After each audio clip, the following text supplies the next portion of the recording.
మనిషి కూడా ఒక జంతువే. అన్ని జీవరాశులకు ఏ విధమైన ప్రాముఖ్యత ఉండదో మనిషికి కూడా అదే ప్రాముఖ్యత ఉంటుంది. కొద్ది ఎక్కువ ఉండదు, తక్కువ ఉండదు, అన్నిలాగానే ఉంటుంది. అది ఎంత పెద్ద సైంటిస్ట్ అయినా, లేకపోతే ఎంత పెద్ద పొలిటీషియన్ అయినా, లేకపోతే క్యాపిటలిస్ట్ అయినా, కమ్యూనిస్ట్ అయినా, ఎవరైనా అల్టిమేట్లీ నేచర్ కాంటెక్స్ట్లో చేసింది ఏంటంటే తన జీన్స్ని నెక్స్ట్ జనరేషన్కి పాస్ ఆన్ చేశారు, చనిపోయారు. యానిమల్స్ కంటే మనంత అంటే హ్యూమన్ బీయింగ్స్కి ఉన్నంత మెమరీ కానీ ఎనలిటికల్ పవర్ కానీ లేదు. కాబట్టి వాటి మధ్య సెక్స్ అనేది ప్యూర్లీ సెక్స్ మాత్రమే జరుగుతుంది. సరే 1% లైఫ్ అంతా 2 గుండెలు కొట్టుకుంటుంది. సో కాబట్టి చాలా డిఫికల్ట్ టాస్క్. ఆడపిల్లలు అందరూ కంటూ ఉండొచ్చు, బట్ మేల్కి అయితే అది లేదు. మేల్ ఎవరన్నా నేను ప్రేమిస్తున్నాను అని చెప్తే దాని అర్థం ఆ అమ్మాయి యొక్క శరీరం కావాలి. ఫీమేల్కి మాట్లాడాలి, మాట్లాడకపోతే కనీసం పోట్లాడాలి. ఒక కండిషన్గా కలిసి ఉండాలన్నప్పుడు ఆ ఇద్దరి మధ్యన వికర్షణ ఉంటుంది. ఆపోజిట్ అయితే కొంచెం లేట్గా ఉంటుంది.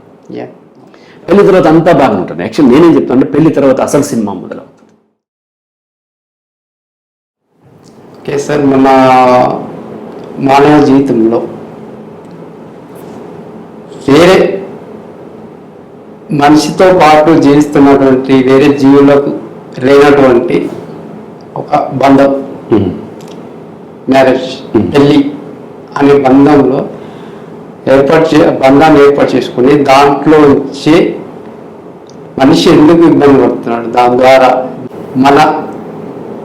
మనిషి ప్రతి జీవితో సహజీవనం చేస్తున్నటువంటి మనిషి ఇన్ని సంవత్సరాలుగా పెళ్లి అనే అనుబంధంలో ఎందుకు ఇవ్వలేకపోతున్నాడు, ఎందుకు దాని ద్వారా ఇబ్బందులు పడుతూ దాంట్లో బయటపడాలనే ఆలోచన చేస్తున్నాడు. కారణాలు ఏంటి? రైట్. మొదట మనం చూస్తుంది ఇన్సిడెంటల్ ఏమైందంటే రీసెంట్లీ ఇప్పుడు రైట్ నౌ నేను 20 days ప్రోగ్రామ్స్ నడుస్తూ ఉంటాయి కదా, అందులో నేను ఇప్పుడు నడిచేటువంటి program marital issues, pre and post marital issues. Incidental మీరు అదే క్వశ్చన్ ఇచ్చారు, పెళ్లి గురించి అడిగారు. పెళ్లి అనేది చూసినట్లయితే మనము సహజంగా మన ఆలోచనలో చిన్నప్పటి నుంచి పెరిగిన వాతావరణంలో మన ఎకడమిక్స్లో కానీ, లేదంటే మన పురాణాలు కానీ, లేకపోతే మీడియా కానీ మనకి బాగా బ్రెయిన్ వాష్ చేసింది ఏంటంటే man is a social animal అని బాగా చేసింది. దానివల్ల మనము మనిషికి ఒక విధమైనటువంటి ప్రత్యేకత ఉంటుంది అండ్ మనిషి డిఫరెంట్ అనేటువంటి ఒక కాన్సెప్ట్లోకి వెళ్ళిపోయి ఆ విధంగా మన ఎక్స్పెక్టేషన్స్ పెట్టేసుకుని మనిషి ప్రకృతిని కంట్రోల్ చేసుకోగలుగుతాడు అనేటువంటి ఎక్స్పెక్టేషన్లో వెళ్ళిపోయి ఈ సైంటిఫిక్ ఇన్వెన్షన్లు కూడా ఆ విధంగా ప్రజెంట్ చేస్తూ ఉంటారు. మానవుడే మహనీయుడు అనుకుంటా ఏదైనా సాధిస్తాడు, దేన్నైనా కంట్రోల్ చేస్తాడు, ప్రకృతిని తన అధీనంలోకి తీసుకోగలుగుతాడు అనేటువంటి ఒక బిలీఫ్లోకి సహజంగా మనిషి అంటే మానవ జాతి మొత్తం వెళ్ళిపోతూ ఉంది. అయితే మనము డీప్గా చూసినట్లయితే మనిషి కూడా ఒక జంతువే. అన్ని జీవరాశులకు ఏ విధమైన ప్రాముఖ్యత ఉండదో మనిషికి కూడా అదే ప్రాముఖ్యత ఉంటుంది. కొద్ది ఎక్కువ ఉండదు, తక్కువ ఉండదు, అన్నిలాగానే ఉంటుంది. ఏ జీవితంలో మనిషి సమానం, అన్ని జీవులతో సమానం. నన్ను కుట్టే మస్కిటో నేచర్ కాంటెక్స్ట్లో బోత్ ఆర్ ఈక్వల్లీ ఇంపార్టెంట్. కేవలం ఫీమేల్ మస్కిటోస్ మాత్రమే హ్యూమన్ హిమోగ్లోబిన్ వాటి రీప్రొడక్షన్కి అవసరం కాబట్టి వస్తూ ఉంటాయి. మస్కిటో తప్ప ఏ జీవరాశి మనిషి ఎక్కడ దొరుకుతాడో మనము వెతికి వెళ్ళి పట్టుకుని చంపుకు తిందామని ఏ జీవరాశి చూడదు. ఏది మనిషి జోలికి రాదు. అది ఒక చిన్న అంటే హ్యూమన్కి ప్రతి ఒక్క క్రియేటర్ అంటే జీవి ఫ్రెండ్లీగానే ఉండే అవకాశం ఉంటుందన్న. ఫ్రెండ్లీగా అన్ని జీవరాశులు ఫ్రెండ్లీగానే ఉంటాయి. మస్కిటో అంటే తనకు అవసరం, రీప్రొడక్షన్కి అవసరం కాబట్టి వాసన పసికట్టు only female mosquito. Male mosquitoes మన మొహం చూడు చెట్లలోనే ఉంటాయి.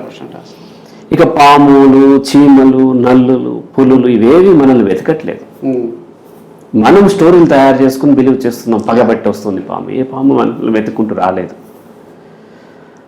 అయితే ఇక్కడ కాంటెక్స్ట్ ఏంటంటే మస్కిటో నేను both are equally important in nature context. నేను ఎక్కువ కాదు, మస్కిటో తక్కువ కాదు. 100%. అలాగే ఇన్సిడెంటల్లీ ఆర్ యాక్సిడెంటల్లీ నా శరీరంలో ఒక క్యాన్సర్ కణం వచ్చింది అనుకుందాం, అది రీప్రొడ్యూస్ చేసుకుంటూ ఉంది. అది ఓన్లీ సింగిల్ సెల్లే అయినప్పటికీ నేను అది సమానం. నేను ఎక్కువ తక్కువ కాదు. నేను బ్రతకాలంటే దాన్ని చంపేయాలి, లేదంటే అది బ్రతికే క్రమంలో నేనైనా చనిపోతాను. కరోనా కూడా నేచరే. గో కరోనా అని మనం ఎంత అరిసినా, చైనీస్ కరోనా గో బ్యాక్ అంటూ యునానిమస్గా రెజల్యూషన్ పాస్ చేసిన కరోనా పోదు. పోగా ఒకరి డ్రాప్లెట్స్ ఒకరి మీద పడటం ద్వారా స్ప్రెడ్ అవుతుంది, స్ప్రెడ్ అయ్యింది. నేచర్కి నేషనాలిటీ ఉండదు, నేచర్కి లాంగ్వేజ్ ఉండదు. రైట్? భావ వ్యక్తీకరణ ముఖ్యం, అంతే. నేచర్ కాంటెక్స్లో మనిషి కూడా ఇతర జీవరాశుల్లాగానే ఉంటుంది. కాబట్టి నేచర్ చాలా బలమైనది. నేచర్ అంటే ఎక్కడో హిమాలయాలు, జలపాతాలు, పక్షులు ఇవే కావు. You are nature. You are a son of the nature, came through your parents.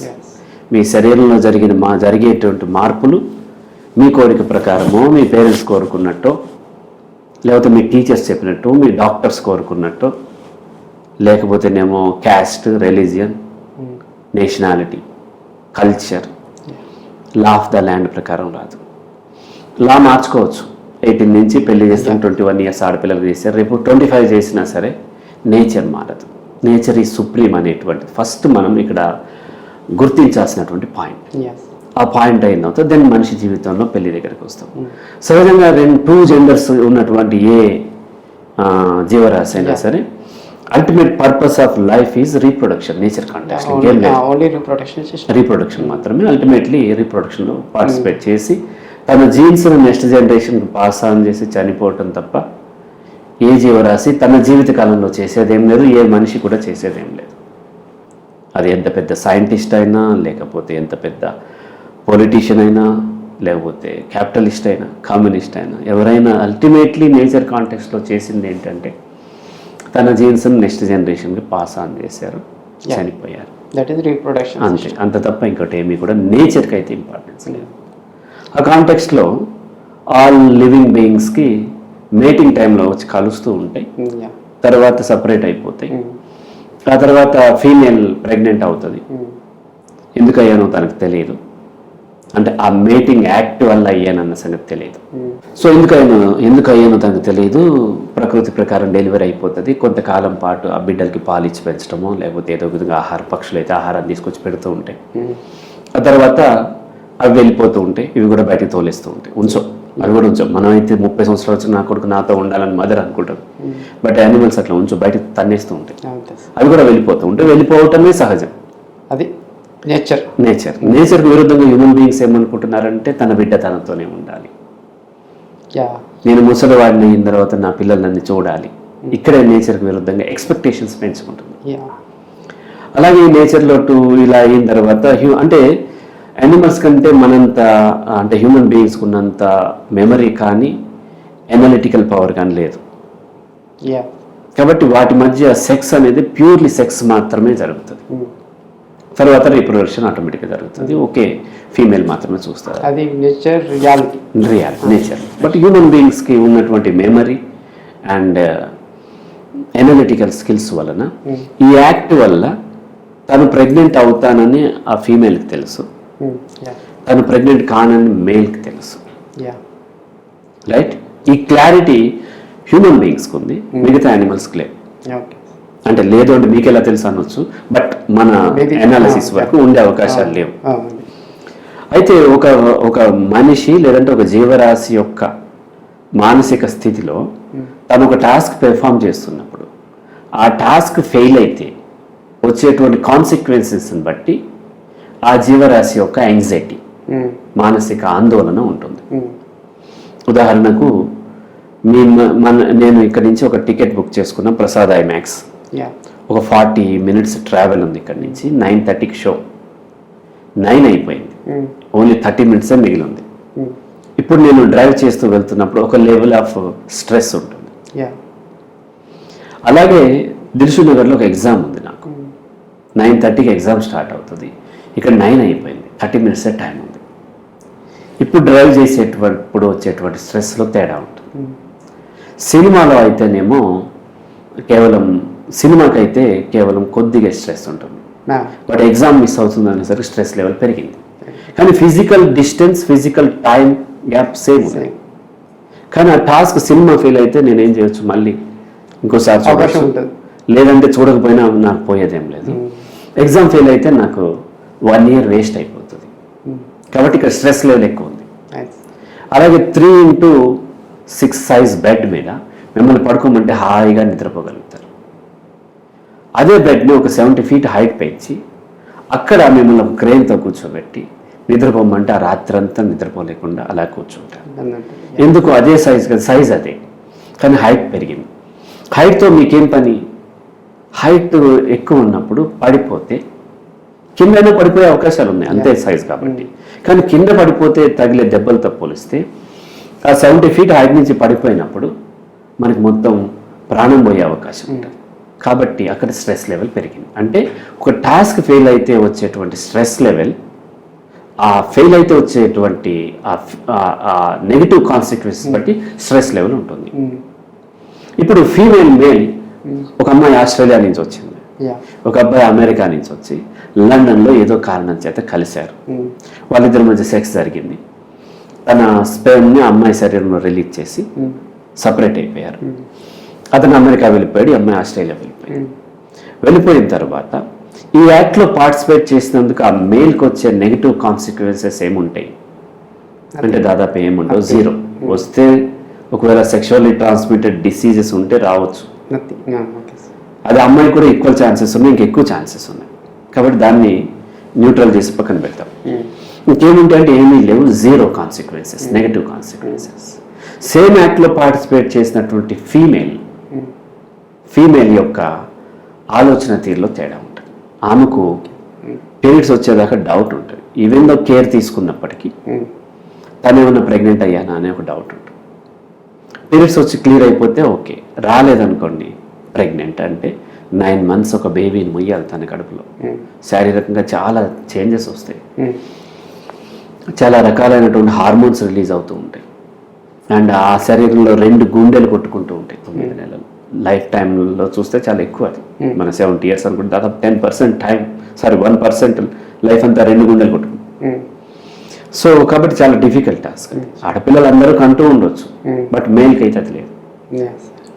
ఆ తర్వాత డెలివరీ అనేది అతిపెద్ద టాస్క్, చచ్చిపోయిన బతికినంత ఇది. పూర్వకాలంలో చాలా మంది డెలివరీలో చనిపోతూ ఉండేవారు. అది ఆ తర్వాత ఎంతమంది ఆయమ్మలు అమ్మమ్మలు ఉన్నా ఆ ఫీమేల్ తన బ్రెస్ట్ ఫీడింగ్ ఇచ్చి కేర్ తీసుకోవాలి. అది 4వ పెద్ద టాస్క్. కొన్నిసార్లు ఆ కిడ్కి ఏదన్నా ప్రాబ్లం ఉండి మెంటల్లీ ఆర్ ఫిజికల్లీ హ్యాండిక్యాప్డ్ అయితే మొత్తం లైఫ్ మొత్తం ఆ కిడ్ని కేర్ తీసుకోవాల్సినటువంటి అవసరం ఉంటుంది. ఇలా 5 రకాలైనటువంటి న్యాచురల్గా వచ్చేటువంటి పెద్ద పెద్ద నెగిటివ్ టాస్క్స్, నెగిటివ్ కాన్సిక్వెన్సెస్. ఆ తర్వాత ఫైనాన్షియల్లీ చాలా ఇబ్బందులు ఉంటాయి. ప్రెగ్నెంట్ అప్పుడు తను వర్క్ చేయలేదు, చాలా ఇబ్బందులు ఉంటాయి. డెలివరీ అప్పుడు ఖర్చులు ఉంటాయి, కిడ్నీ పెంచే క్రమంలో ఖర్చులు ఉంటాయి, ఇవన్నీ ఉంటాయి. సైకలాజికల్లీ చాలా ఇబ్బందులు ఉంటాయి. ప్రెగ్నెంట్ అప్పుడు తన శరీరంలో రిలీజ్ అయ్యే కెమికల్స్ వల్ల చాలా వల్నరబుల్గా ఉంటుంది. ఆ తర్వాత సోషల్లీ కూడా ఇబ్బంది ఉంటుంది. ప్రెగ్నెంట్ అయ్యి పిల్లలకి అన్నటువంటి ఫీమేల్కి ఇచ్చేటువంటిది అండ్ ఏమీ లేని ప్రెగ్నెంట్ కానటువంటి ఫీమేల్కి ట్రీట్ చేసే విధానంలో తేడా ఉంటుంది. ఇన్ని రకాల నెగిటివ్ కాన్సిక్వెన్సెస్ ఉంటాయి అని తెలిసినట్టు ఫీమేల్ యొక్క స్ట్రెస్ లెవెల్, ఇవేమీ లేవు అనుకున్నటువంటి మేల్ యొక్క స్ట్రెస్ లెవెల్లో తేడా ఉంటుంది. ఇన్ని నెగిటివ్ కాన్సిక్వెన్సెస్ ఉంటాయి కాబట్టి ఆ ఫీమేల్ మేల్ నుంచి ఒక ఎమోషనల్ కేర్ని కోరుకుంటుంటుంది. నాకు ఇన్ని కష్టాలు ఉన్నాయి కాబట్టి నన్ను కేర్ తీసుకో, అన్నీ నేను చూసుకోలేను, ఇంత పెద్ద ఆల్రెడీ నాకుంది, న్యాచురల్గా వచ్చినాయి కాబట్టి నన్ను కేర్ తీసుకోమని ఫీమేల్ ఎప్పుడు మేల్ నుంచి ఒక ఎమోషనల్ సెక్యూరిటీ కోరుకుంటుంటుంది. దాన్నే మనం లవ్ అని అంటున్నాం. ఇవేమీ లేవని తెలిసిన మేల్ ఫీమేల్ నుంచి శరీరాన్ని కోరుకుంటూ ఉంటాడు. రైట్, ఇక్కడ బేసిక్ డిఫరెన్స్ వచ్చింది. యానిమల్స్లో డిఫరెన్స్ లేదు, బికాజ్ వాటికి లేదు, తెలియదు కాబట్టి. సో ఫీమేల్ ఎవరికైనా శరీరాన్ని ప్రొవైడ్ చేస్తుందంటే దాని అర్థం అతని యొక్క టైం కావాలి, అతని యొక్క కేర్ కావాలి, తన ఎమోషన్స్ని కేర్ తీసుకోవాలని. మేల్ ఎవరైనా నేను ప్రేమిస్తున్నానని చెబితే దాని అర్థం ఆ అమ్మాయి యొక్క శరీరం కావాలి. అందుకని ఫీమేల్ ఎప్పుడు గంటలు గంటలు మేల్తో మాట్లాడాలని చూస్తుంది. అతనితో మనం ఆ teenage girl friends boy friends చూసినట్లయితే ఆడపిల్ల ఎప్పుడు మాట్లాడాలని చూస్తుంది, ఎప్పుడు అతనితో ఎక్కువసేపు ఉండాలని చూస్తుంది. మేల్ మాత్రం తొందరగా తన పని కానిచ్చుకుని వెళ్ళిపోవాలని చూస్తాం. ఎప్పుడు ప్రైవసీలోకి తీసుకెళ్ళిపోదామా అని చూస్తూ ఉంటాడు. సైకలాజికల్ సాటిస్ఫాక్షన్ అమ్మాయికి కావాలి, ఇది శారీరకమైన సాటిస్ఫాక్షన్ కావాలి. ఫీమేల్కి మాట్లాడకపోతే కనీసం పోట్లాడాలి. రైట్, పోట్లాడటం కూడా ఏదో విధంగా తనని గుర్తిస్తున్నాడు, తను గుర్తింపిస్తున్నాడు, తనతో అటాచ్ అయి ఉన్నాడు. మేల్కి అట్లాగా తొందరగా ప్రైవసీలోకి తీసుకెళ్ళిపోతూ ఉంటాడు, తొందరగా తన పని ఎప్పుడు అవుతుంది అని చూస్తూ ఉంటాడు, తొందరగా డిటాచ్ అయిపోతాడు. అండ్ తొందరగా ఇంకో పార్ట్నర్ దగ్గర కూడా మూవ్ అయిపోయే అవకాశాలు. ఫీమేల్ అలా మూవ్ కాలేదు. ఇతను తను ఎమోషనల్గా అటాచ్, ఇతను శారీరకంగా అటాచ్. చాలా మంది ఒక మిస్కాన్సెప్ట్ కూడా ఉంటుంది. చాలా మంది సంసారాలు సరిగ్గా జరగకపోతే మన పెద్దవాళ్ళు ఇస్తుంటారు, సెక్స్ సరిగ్గా ప్రొవైడ్ చేయట్లేదు, నువ్వు సెక్షువల్లీ అయితే తను అటాచ్ అయి ఉంటాడు. అది చాలా మిస్కాన్సెప్ట్. సో ఏ మేల్ సెక్స్ కోసం ఉండడు, అలా ఉంటే అందరు ప్రాస్టిట్యూట్స్తోనే సంసారాలు చేయాలి. అలా జరగదు. ఈలోపు అమ్మాయి ప్రెగ్నెంట్ అవుతుంది, మళ్ళీ ఇంకో అమ్మాయిని చూసుకుంటూ ఉంటాడు. సో ఇన్ జనరల్ ఒకరిద్దరు వేరే కారణాలతో కల్చరో లేకపోతే ఇంకోటో ఉండటం వల్ల అటాచ్ అయి ఉండటం వేరు. మనం నేచర్ కాంటెక్స్లో బేసిక్లీ ఈ బేసిక్ డిఫరెన్సెస్ ఒకటి ఉంది. అంటే ఇక్కడ జెండర్ డిఫరెన్సెస్ ఉంది. ఫీమేల్కి కావాల్సినటువంటి నీడ్ వేరు, మేల్కి కావాల్సిన నీడ్ వేరు. ఇది వన్. రెండోది ఏంటి అని అంటే, న్యాచురల్గా ఏ ఇద్దరు ఒక దగ్గర ఉన్నా సరే కొంతకాలానికి ఏమవుతుందంటే వాళ్ళిద్దరి మధ్య వికర్షణ స్టార్ట్ అవుతుంది. జెండర్ డిఫరెన్స్ వల్ల కొంతకాలం ఆ రొమాంటిక్ ఫీల్ వల్ల ఉండొచ్చు, కానీ ఏ ఇద్దరు కొంతకాలం ఖచ్చితంగా ఉండాల్సి వచ్చిన వాళ్ళ మధ్య అక్కడి నుంచి బయటకు వెళ్ళిపోవాలని చూస్తూ ఉంటారు. ఇప్పుడు మన బిగ్ బాస్ షో నడుస్తూ ఉంది కదా, దాని మాతృక ఏంటంటే ఒక సైకలాజికల్ ఎక్స్పెరిమెంట్ ఉంది. అందులో సేమ్ క్వాలిటీస్ ఉన్నటువంటి కొంతమందిని పిల్లల్ని, సేమ్ ఏజ్ అన్ని సేమ్ ఉన్న వాళ్ళని ఒక దగ్గర పెట్టి ఎక్స్పెరిమెంట్ చేశారు. వాళ్ళని అన్ని సేమ్ ఇచ్చి 2 రూముల్లో మాత్రం పెట్టారు. వాళ్ళు కలిసి ఆడుకున్నారు. ఒక వారం రోజులు బాగానే ఉంది. వారం తర్వాత ఆ టీమ్స్గా ఫామ్ అయ్యి ఆడుకున్నారు. రూమ్ ఏ, రూమ్ బి వేరు టీంలు అయ్యారు. తర్వాత ఇంకా ఎక్కువైపోయి వాళ్ళు జెండాలు సపరేట్గా పెట్టుకున్నారు, సపరేట్ పేర్లు పెట్టుకుని లాస్ట్కి ఒకరి మీద ఒకరు అటాక్ చేసే స్థితిలో ఆ ఎక్స్పెరిమెంట్ చేసే వాళ్ళు ఎవరైతే ఉన్నారో వాళ్ళు సపరేట్ చేశారు. ఇలా ఏ ఇద్దరు ఒక దగ్గర ఉన్నా సరే కొంతకాలానికి వికర్షించుకోవటం. మనం ఇన్ జనరల్గా చెప్తామంటే ఆపోజిట్ ధృవాలు ఆకర్షించుకుంటాయి, సేమ్ వికర్షించుకుంటాయి. కానీ అది మ్యాగ్నెట్ విషయంలో ఓకే, ఇక్కడ కూడా అంతే. ఫ్రీడమ్ ఉన్నప్పుడు అది ఒక కండిషన్గా కలిసి ఉండాలన్నప్పుడు ఆ ఏ ఇద్దరి మధ్యన వికర్షణ ఉంటుంది. ఆపోజిట్ అయితే కొంచెం లేట్గా ఉంటుంది. కాబట్టి కండిషన్ ఏం చేస్తుందంటే దాని నుంచి దూరం చేస్తుంది. 1 2 థర్డ్ది, ఇది సెకండ్ది. థర్డ్ది ఏంటి అని అంటే condition. Human mind or any mind యొక్క నేచర్ ఏంటి అని అంటే ఏదైతే ఖచ్చితంగా చేయాలో ఒక కండిషన్లో అక్కడ ఉండాలంటుందో అక్కడి నుంచి వెళ్ళిపోవాలని కోరుకుంటాం. ఎందుకంటే మైండ్కి ఫ్రీడమ్ కావాలి. ఇప్పుడు మనం బుక్స్ చదువుతున్నప్పుడు సినిమాలో సీన్స్ గుర్తొచ్చాయి, సినిమా చూస్తున్నప్పుడు బుక్స్ గుర్తు రాదు. ఇక్కడ ఫ్రీడమ్ ఉంది, సినిమా చూసేటప్పుడు ఫ్రీడమ్ ఉంది. ఇప్పుడు మనం సినిమాని ఎంజాయ్ చేస్తాం. ఆ సెన్సార్ బోర్డ్ మెంబర్స్ దాన్ని స్టడీ చేసి అనలైజ్ చేసి సర్టిఫికేట్ ఇవ్వాల్సి వచ్చినప్పుడు ఒక కండిషన్తో చూస్తూ ఉంటారు. వాళ్ళు ఎంజాయ్ చేయలేరు. వాళ్ళకి మన బుక్స్ చదవటం లాగా అయింది అదే సినిమా. నేను సెంటెనియల్ కాలేజ్ ఆఫ్ యానిమేషన్ అని ఒక కెనడా బేస్డ్ యానిమేషన్ కాలేజ్లో విజిటింగ్ ఫ్యాకల్టీగా ఉండేవాడు. అప్పుడు ఆ స్టూడెంట్స్కి ఒక మూవీ ఇచ్చి దాన్ని ఇలా స్టడీ చేయండి అని, ఎన్ని షాట్లు తీశారు, ఎలా తీశారు, ఏ యాంగిల్లో కెమెరా పెట్టాడు, లైటింగ్ ఎలా ఉంది, ఇదంతా స్టడీ చేయమని ఒక 10 minutes ఇస్తే వాళ్ళు ఏమి లేనప్పుడు బ్రహ్మాండంగా ఆ సినిమాని ఎంజాయ్ చేసిన వాళ్ళు కండిషన్ ఉన్నప్పుడు చేయలేకపోతుంటారు. అంటే ఎక్కడైతే కండిషన్ ఉందో అక్కడి నుంచి వెళ్ళిపోవాలని చూస్తుంది. రైట్. ఈ 3 ఇంకా ఉంటాయి. బట్ ఈ 3లో ప్రధానమైనది ఏంటి అని అంటే, ఒకటి ఫీమేల్కి ప్రకృతి పరంగా చాలా బలమైనటువంటి నెగిటివ్ కాన్సిక్వెన్సెస్ ఉన్నాయి. రెండోది, ఇద్దరు మనుషులు ఒక దగ్గరే పెట్టి కండిషన్ పెట్టినప్పుడు తొందరగా వికర్షించుకునే అవకాశాలు ఉంటాయి. మూడోది, మనిషి యొక్క మనస్తత్వమే కండిషన్ నుంచి ఫ్రీడమ్కి వెళ్ళిపోవాలని ఉంటుంది. ఈ 3 కారణాల రీత్యా ఒక దగ్గర ఒకరిని ఉంచాలి అని మనం ఒక కండిషన్ పెట్టినప్పుడు వెళ్ళిపోవటం సహజమైపోతుంది, మనసు వెళ్ళిపోతుంది. ఇంకా బలమైన కారణాలు మాత్రమే కలిపి ఉంచుతాయి. ఇక్కడ ఈ కాంటెక్స్లో మనం ఎనలైజ్ చేస్తే పెళ్ళి అంటే వివాహ బంధము అంటే మనం ఊర్లలో బర్రెలను కానీ లేకపోతే ఆవులను కానీ సరిగ్గా పాలు ఇవ్వకపోతే కాళ్ళకి బంధం వేసి తీస్తాం. రైట్. బంధం అంటే కదలకుండా స్వేచ్ఛను హరించేది, అరెస్ట్ చేయటం, కదలకుండా పెట్టడం. ఎక్కడైతే బంధం ఉంటుందో అక్కడి నుంచి వెళ్ళిపోవాలని సహజంగా నేచురల్గా ఉంది.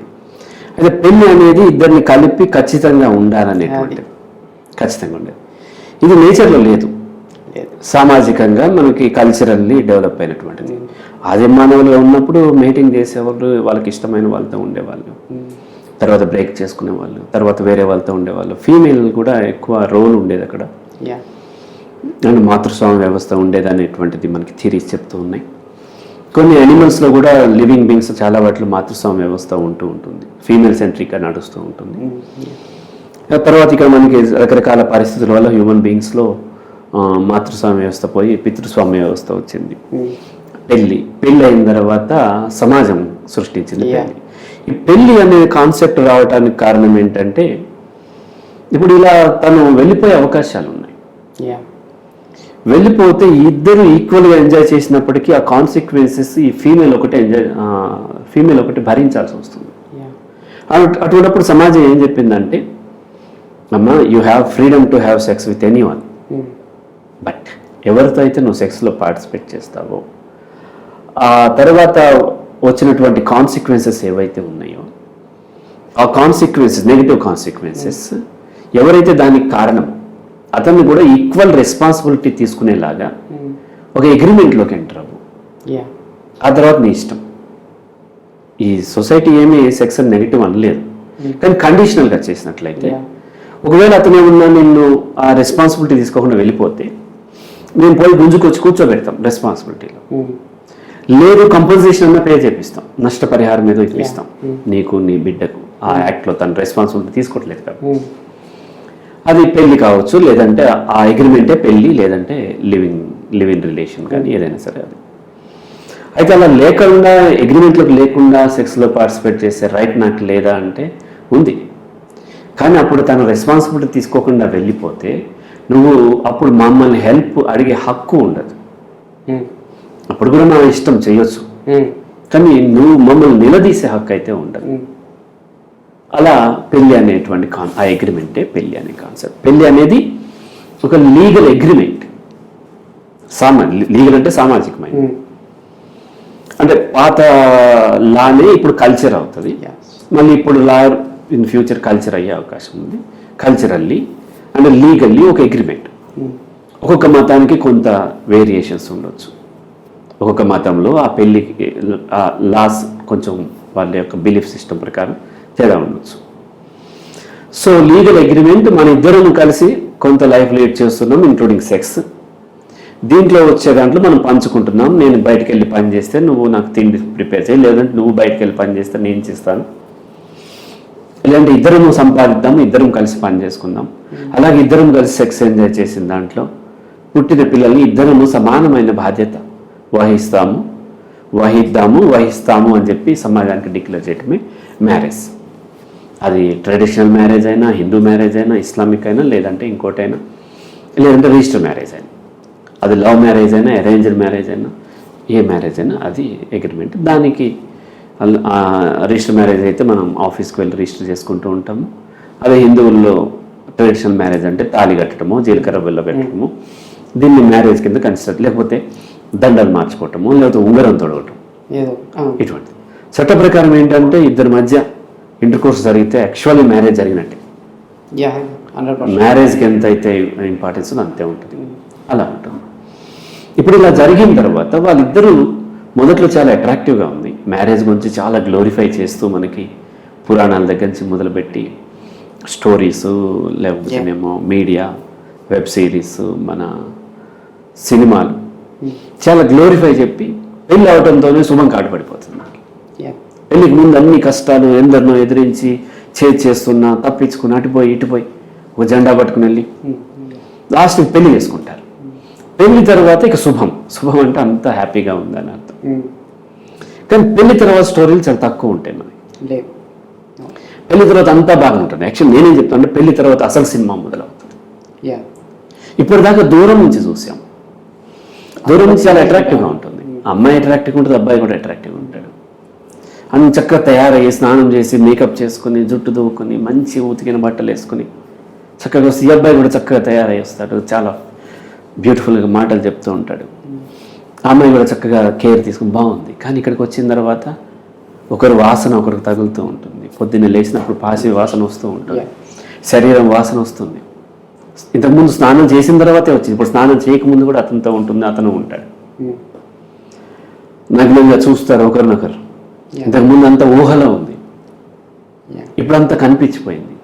ఆ తర్వాత శరీరంలో మార్పులు వస్తూ ఉంటాయి, ప్రవర్తనలో మార్పులు వస్తూ ఉంటాయి, అవసరాలు పెరుగుతూ ఉంటాయి, ఆకలిస్తుంది, తిండి కావాలి.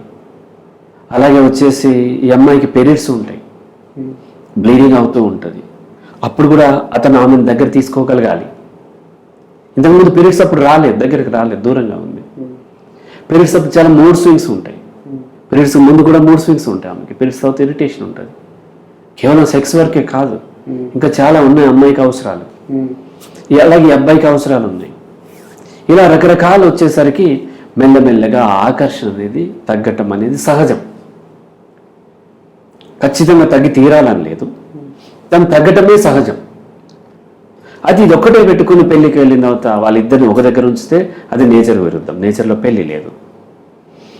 పెళ్ళి అనేది బంధం, బంధం ఎక్కడుందో అక్కడి నుంచి వెళ్ళిపోవటానికి అవకాశం ఉంది. ఇలా అనేక రకాలు వచ్చి, అలాగే మన సోషల్ ఎక్స్పెక్టేషన్స్, పెళ్లి తర్వాత మన లైఫ్ ఇలా చేద్దాం అలా చేద్దాం, హనీమూన్కి స్విట్జర్లాండ్ వెళ్దాం, బాలి వెళ్దాం, ఇంకో దగ్గరికి వెళ్దాం, ఇట్లా ఎక్స్పెక్టేషన్స్. అంత ఖర్చు పెట్టి లక్షలు లక్షలు ఖర్చు పెట్టి అక్కడికి వెళ్ళి హనీమూన్కి వెళ్ళి వచ్చిన తర్వాత మళ్ళీ ఎవరితో పెళ్ళి వస్తుంది. పెళ్ళికి అమ్మాయికి ఒక పట్టు చీర కొనాలి, పట్టు చీర కొనడానికి కూడా డబ్బులు లేవా అంటది. నిన్నే కదా ఇన్ని లక్షలు ఖర్చు పెట్టి మన హనీమూన్ ఖర్చు పెట్టాడు కదా. స్టిల్ అది గుర్తుండదు, ఎందుకంటే అక్కడ ఎంఐ సిస్టర్స్ లేకపోతే కో సిస్టర్స్ ఎవరో ఉంటారు, వాళ్ళతో కంపేర్ చేసుకుంటారు. వాళ్ళు అలా ఉన్నారు, వీళ్ళు ఇలా ఉన్నారు, ఈఎంఐలు పెడతారు, అది కొంటారు, ఇది కొంటారు, ఇల్లు కొంటారు. ఇలా ఎక్స్పెక్టేషన్ పెరిగిపోతూ ఉంటే నీకు ఇది కూడా చేయలేకపోతున్నావు అంటే అతను కోపం వచ్చేదో అంటాడు. మీ నాన్న బ్యాలెన్స్ కట్నం ఇవ్వలేదంటాడు. మా నాన్న అంటావా అని ఆమె విసిరి కొడితే అది ఎక్కడో పోయి తగులుతుంది. భర్తను కొట్టే భార్యవాను అని ఇట్లా ఒకటి కాదు, ఒకటి ఒకటి ఒకటి మెల్లమెల్లగా వచ్చేస్తూ ఉంటాయి. సార్ అయితే ఇప్పుడు అమ్మాయికి కొన్ని పర్టిక్యులర్ అంటే ఇంపార్టెంట్ పెయిన్స్ వల్ల ఒక మేల్ని ఫిమేల్కి సపోర్ట్ చేసే అవకాశం ఉండాలనే ఉద్దేశంతో ఒక పెళ్ళి అనేది ఒకటి క్రియేట్ చేశారని ఒకటి మనం ఒప్పుకున్నప్పటికీ నేచర్లో ఏ జీవిలో ఫీమేల్ వీక్ ఉండదు. ఒక హ్యూమన్ లైఫ్లోనే ఫీమేల్ వాళ్ళ లైఫ్ వాళ్ళ ఎవ్రీథింగ్ ఫీమేల్ అంటేనే వీక్ హ్యూమన్ లైఫ్. అంటే ఈ బంధాన్ని క్రియేట్ చేసి మేల్ యొక్క సపోర్ట్ తీసుకొని వాళ్ళని దాదాపుగా లేజీగా క్రియేట్ చేసే లేజీగా తయారు చేసినటువంటి పరిస్థితులు ఇక్కడ కనిపిస్తుంది. అంటే ఫీమేల్ వీక్ అంటే కాంటెక్స్ట్ కూడా ఇంపార్టెంట్. ఎందులో వీక్ అనేది శారీరకంగా ఫీమేల్ ఏం వీక్ కాదు. అయితే ఒక ఇద్దరు కుస్తీ పట్టే దాంట్లో ఫీమేల్ ఓడిపోవచ్చు, బికాస్ ఫీమేల్ సైజ్ సహజంగా అన్ని యానిమల్స్లో సైజ్ తక్కువ ఉంటుంది, మేల్ సైజ్ కొంచెం ఎక్కువ ఉంటుంది. అది కాదు, పెయిన్ భరించడంలో ఫీమేల్ మేల్ కంటే ఎక్కువ పెయిన్ భరిస్తుంది శారీరకమైన. ఎందుకంటే తను డెలివరీ అప్పుడు చాలా లాట్ ఆఫ్ పెయిన్ ఉంటుంది. కరెక్ట్. అంటే నేను అనేది ఏంటంటే ఇప్పుడు సపోజ్ ఒక కుందేలు తీసుకున్నాను ఫీమేల్, తను సేమ్ హ్యూమన్ ఫీమేల్ లాగానే తను కూడా జీవితాన్ని అనుభవిస్తూ ఉంటుంది. And pregnancy, reproduction system, pregnancy, pains అన్నీ. ఫీమేల్ కూడా అదే, అంటే ఈ హ్యూమన్ లైఫ్లో ఫీమేల్ కూడా దాన్ని భరించగలదు అని ఎక్కడ ఎఫెక్ట్ పడుతుంది అంటే నా ఉద్దేశం లైఫ్ని లీడ్ చేసుకునే సిచ్యువేషన్ పరిస్థితుల లోపల ఫీమేల్ వీక్గా ఉంటుంది అనేది నా ఉద్దేశం.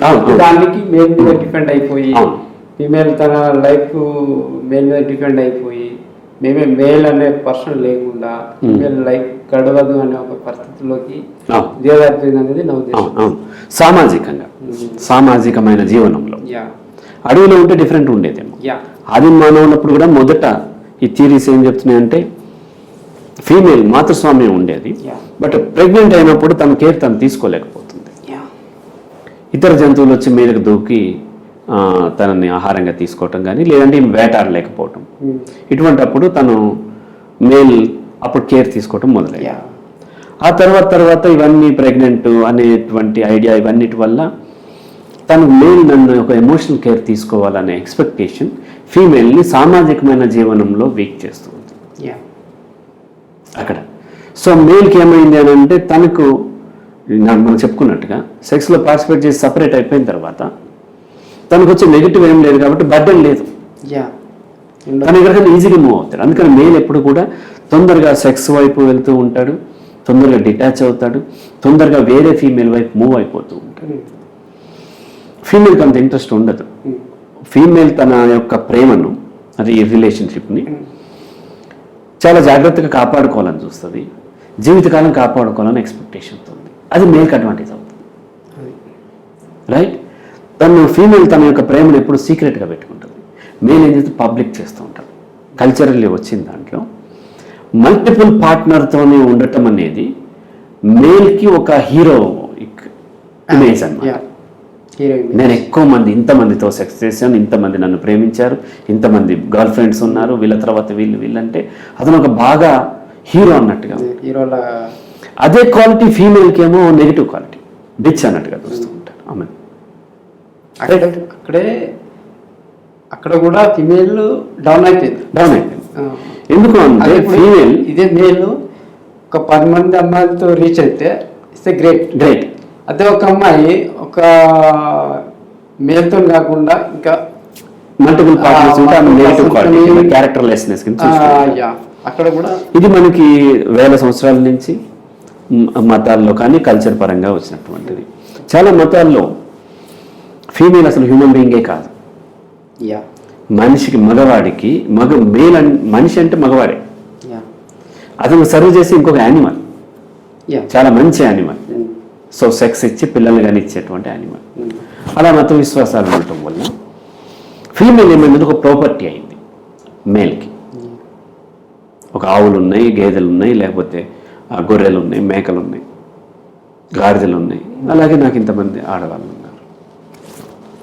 ఫీమేల్ ప్రాపర్టీ అయిపోయింది. ఆ ప్రాపర్టీలో చాలా విలువైన ప్రాపర్టీ. దాంట్లో అన్నిటికంటే విలువ ఏంటంటే ఆమె యొక్క శీలం. మల్టిపుల్లో ఉంటే ఆమె ద్వారా సెక్షువల్లీ ట్రాన్స్మిటెడ్ డిసీజెస్ వచ్చే అవకాశం ఉంటుంది. కాబట్టి ఆమె శీలవతిగా ఉండాలి అనేది. అంటే నాకు ఆ పాలిచ్చే ఆవు చాలా హెల్తీగా ఉండాలి, నేను హెల్తీగా లేకపోయినా నా ఆవు మాత్రం హెల్తీగా ఉండాలి. నాకు హెల్ప్ చేసే నా ఇంట్లో పెంచుకున్న కుక్క కూడా హెల్తీగా ఉండాలని నేను కోరుకుంటాను. అలాగే నా ఫీమేల్ కూడా హెల్తీగా ఉండాలనేది మనిషి యొక్క ఆలోచనలోకి వచ్చిన తర్వాత ఆమె శీలానికి ఇంపార్టెన్స్ వచ్చింది. శీలం అంటే తను ఎవరితోనూ సెక్స్లో పార్టిసిపేట్ చేయకుండా ఒక్కరితోనే. అటువంటి అమ్మాయి చాలా క్వాలిటీ అమ్మాయి కింద, క్వాలిటీ ఫీమేల్ కింద గ్లోరిఫై చేయబడింది. ఆ విలువైన దాన్ని కొల్లగొట్టడం యుద్ధంలో కానీ లేకపోతే పొట్లాట్లో కానీ విలువైన దాన్ని, నీకు విలువైనది ఏదైతే ఉందో దాన్ని నేను బ్రేక్ చేస్తున్నాను అంటే నీ మీద విన్ అవటం. అందుకని ఈ బ్యాడ్ వర్డ్స్ అన్ని ఫీమేల్ సెంట్రిక్గా వస్తుంటాయి. ఏ మగవాడిని తిట్టాలన్నా తన సిస్టర్ను, తన మదర్ను, తన వైఫ్ను తిట్టడమే ఉంటుంది. అక్కడ నేను డ్యామేజ్ చేస్తానట్లే, నీ ఫీమేల్ నేను డ్యామేజ్ చేస్తాను.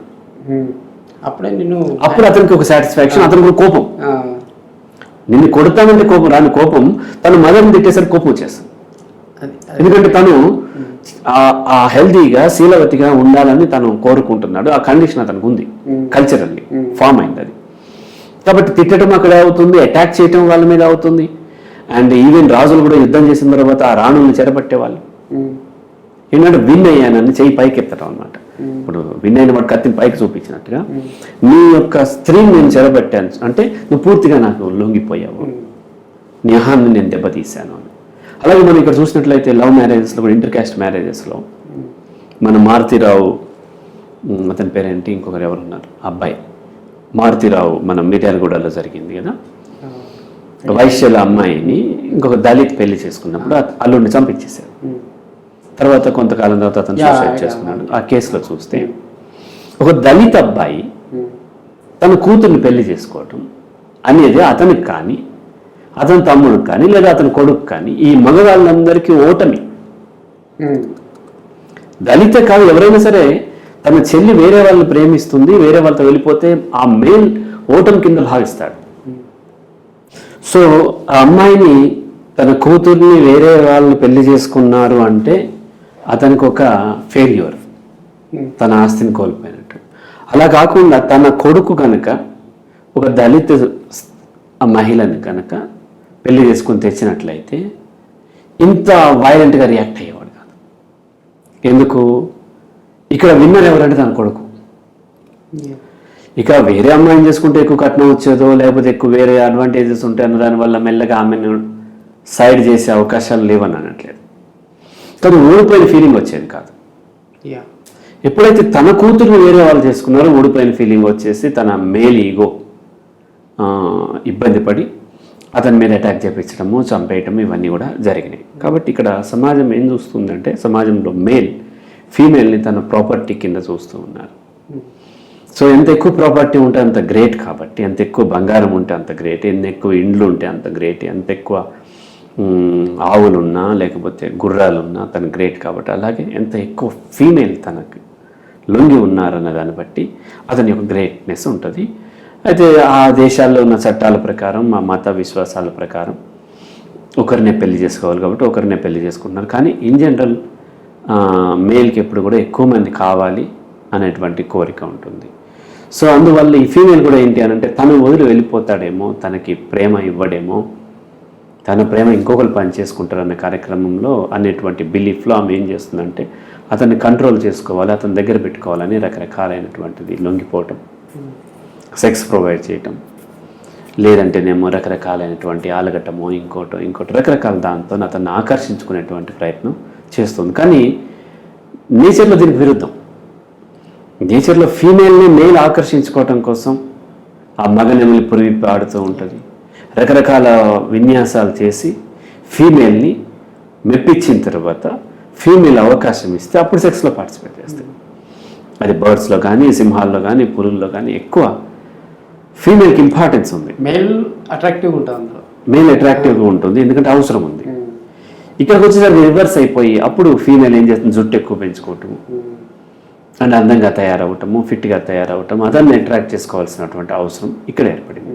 ఈ డిఫరెన్స్ ఎందుకు ఏర్పడిందంటే హ్యూమన్ బీయింగ్స్ యొక్క మెమరీ అండ్ అనలిటికల్ స్కిల్స్ వలన సో ఈ డిఫరెన్స్ ఏర్పడింది. రైట్? అయితే నా ఐడియా ప్రకారం ఏంటి అంటే ఎవరో ఒక పర్సన్ సైకలాజికల్గా కొన్ని జెలసీ, ఈర్ష్య అనేటువంటి ఒక తత్వంతో నాకు నచ్చింది నాకు మాత్రమే సొంతం కావాలనే ఒక ఉద్దేశంతో ఈ పెళ్ళి అనే బంధాన్ని క్రియేట్ చేసి తను మాత్రమే ఆస్వాదించాలనే ఒక ఉద్దేశంతో చేసుకొచ్చాడు అనేది నా ఉద్దేశం. ఎందుకు అంటే కొన్ని సైకలాజికల్గా ఇప్పుడు మీరు చెప్పారు ఏంటంటే ఈ అమ్మాయిని ఇంకొకరు హ్యాండిల్ చేసినప్పుడు ఈ పర్సన్ ఓడిపోయినట్టుగా ఫీల్ అవుతాడు అన్నది, ఇట్లాంటి భావనలు అనేవి మైండ్లో ఉండడం వల్ల ఈ పెళ్ళి అనేది క్రియేట్ చేసి ఒక ఫిమేల్ చుట్టూ సెక్యూరిటీస్ అనేవి క్రియేట్ చేసి societal norms, ethical, moral everything ఒక కండిషన్ లైఫ్ని క్రియేట్ చేసుకొని పెళ్ళి అనే బృందాన్ని దాంట్లో పెట్టేసి నడిపించడం అనేది ఎవరో ఒక పర్సన్ చేస్తేనే ఇది ఒకటి స్టార్ట్ అయింది మొత్తం టోటల్ ఒక సొసైటీలో. ఆ పర్సన్ చేసినటువంటి ఒక ఆలోచన దాదాపు ఇప్పటి వరకు ఫెయిల్ అవుతూనే వస్తుంది అనేది నా ఉద్దేశం. కావచ్చు. అయితే ఇక్కడ మేల్ తన ప్రాపర్టీ తనకే ఉండాలి అని కోరుకుంటున్నాడు. తను ఈ ప్రాపర్టీ ఒక్క ప్రాపర్టీకే యజమాని ఉండాలని కోరుకోవట్లేదు. అది తనకి చాలా ప్రాపర్టీ కావాలి, ఒకటి కాదు. కానీ ఉన్న ప్రాపర్టీ మాత్రం వేరే వాళ్ళు ఎవరు షేర్ చేసుకోవద్దు అన్న దాంట్లో ఆమెని మానసికంగా కట్టిపడేయటం, ఆచారాలతో కట్టిపడేయటం, ఇంకా రకరకాలుగా కట్టిపడేస్తే ఓన్లీ కట్టిపడేయటం ఒక్కటే ఆమెకు అవుతుంది. కాబట్టి సమాజం ఏం చేసిందంటే చట్టం రూపంలో, ఇప్పుడు రాజ్యాంగం కానీ లేదంటే మన డెమోక్రటిక్ కంట్రీస్ అంతకుముందు రాజులు ఉన్నప్పుడు చట్టాల రూపంలో మేలుకు కూడా కొంత నువ్వు ఒక్కరిని పెళ్లి చేసుకుని ఉండాలి, లేకపోతే నీకు పనిష్మెంట్ ఉంటుంది. ఇటువంటి ఒక్కొక్క మతంలో ఒక్కొక్కలాగా ఉంది.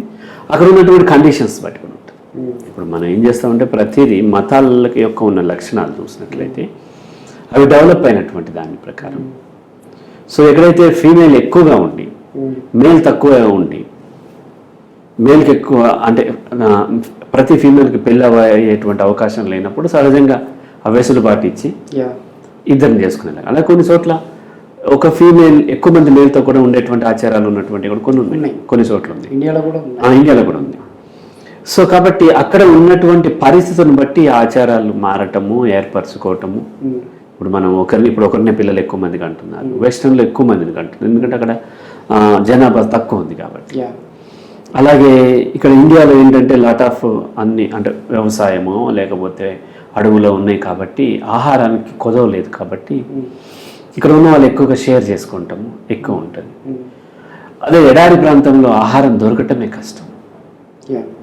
అయినప్పుడు ఒకరి ఆహారాన్ని ఇంకొకరు తీసుకుపోతుంటే వెంటనే అటాక్ చేయటం ఉంటుంది, శిక్షలు చాలా కఠినంగా ఉంటాయి. ఇక్కడ మనకి పోతే పోయింది, ఇంకొకరు నాకు ఆహారం దొరకద్దు కానీ కాస్త క్షమించే గుణం ఉంటుంది. అది ఎందుకంటే అక్కడ ఉన్నటువంటి జియోగ్రఫికల్ అడ్వాంటేజెస్ వల్ల.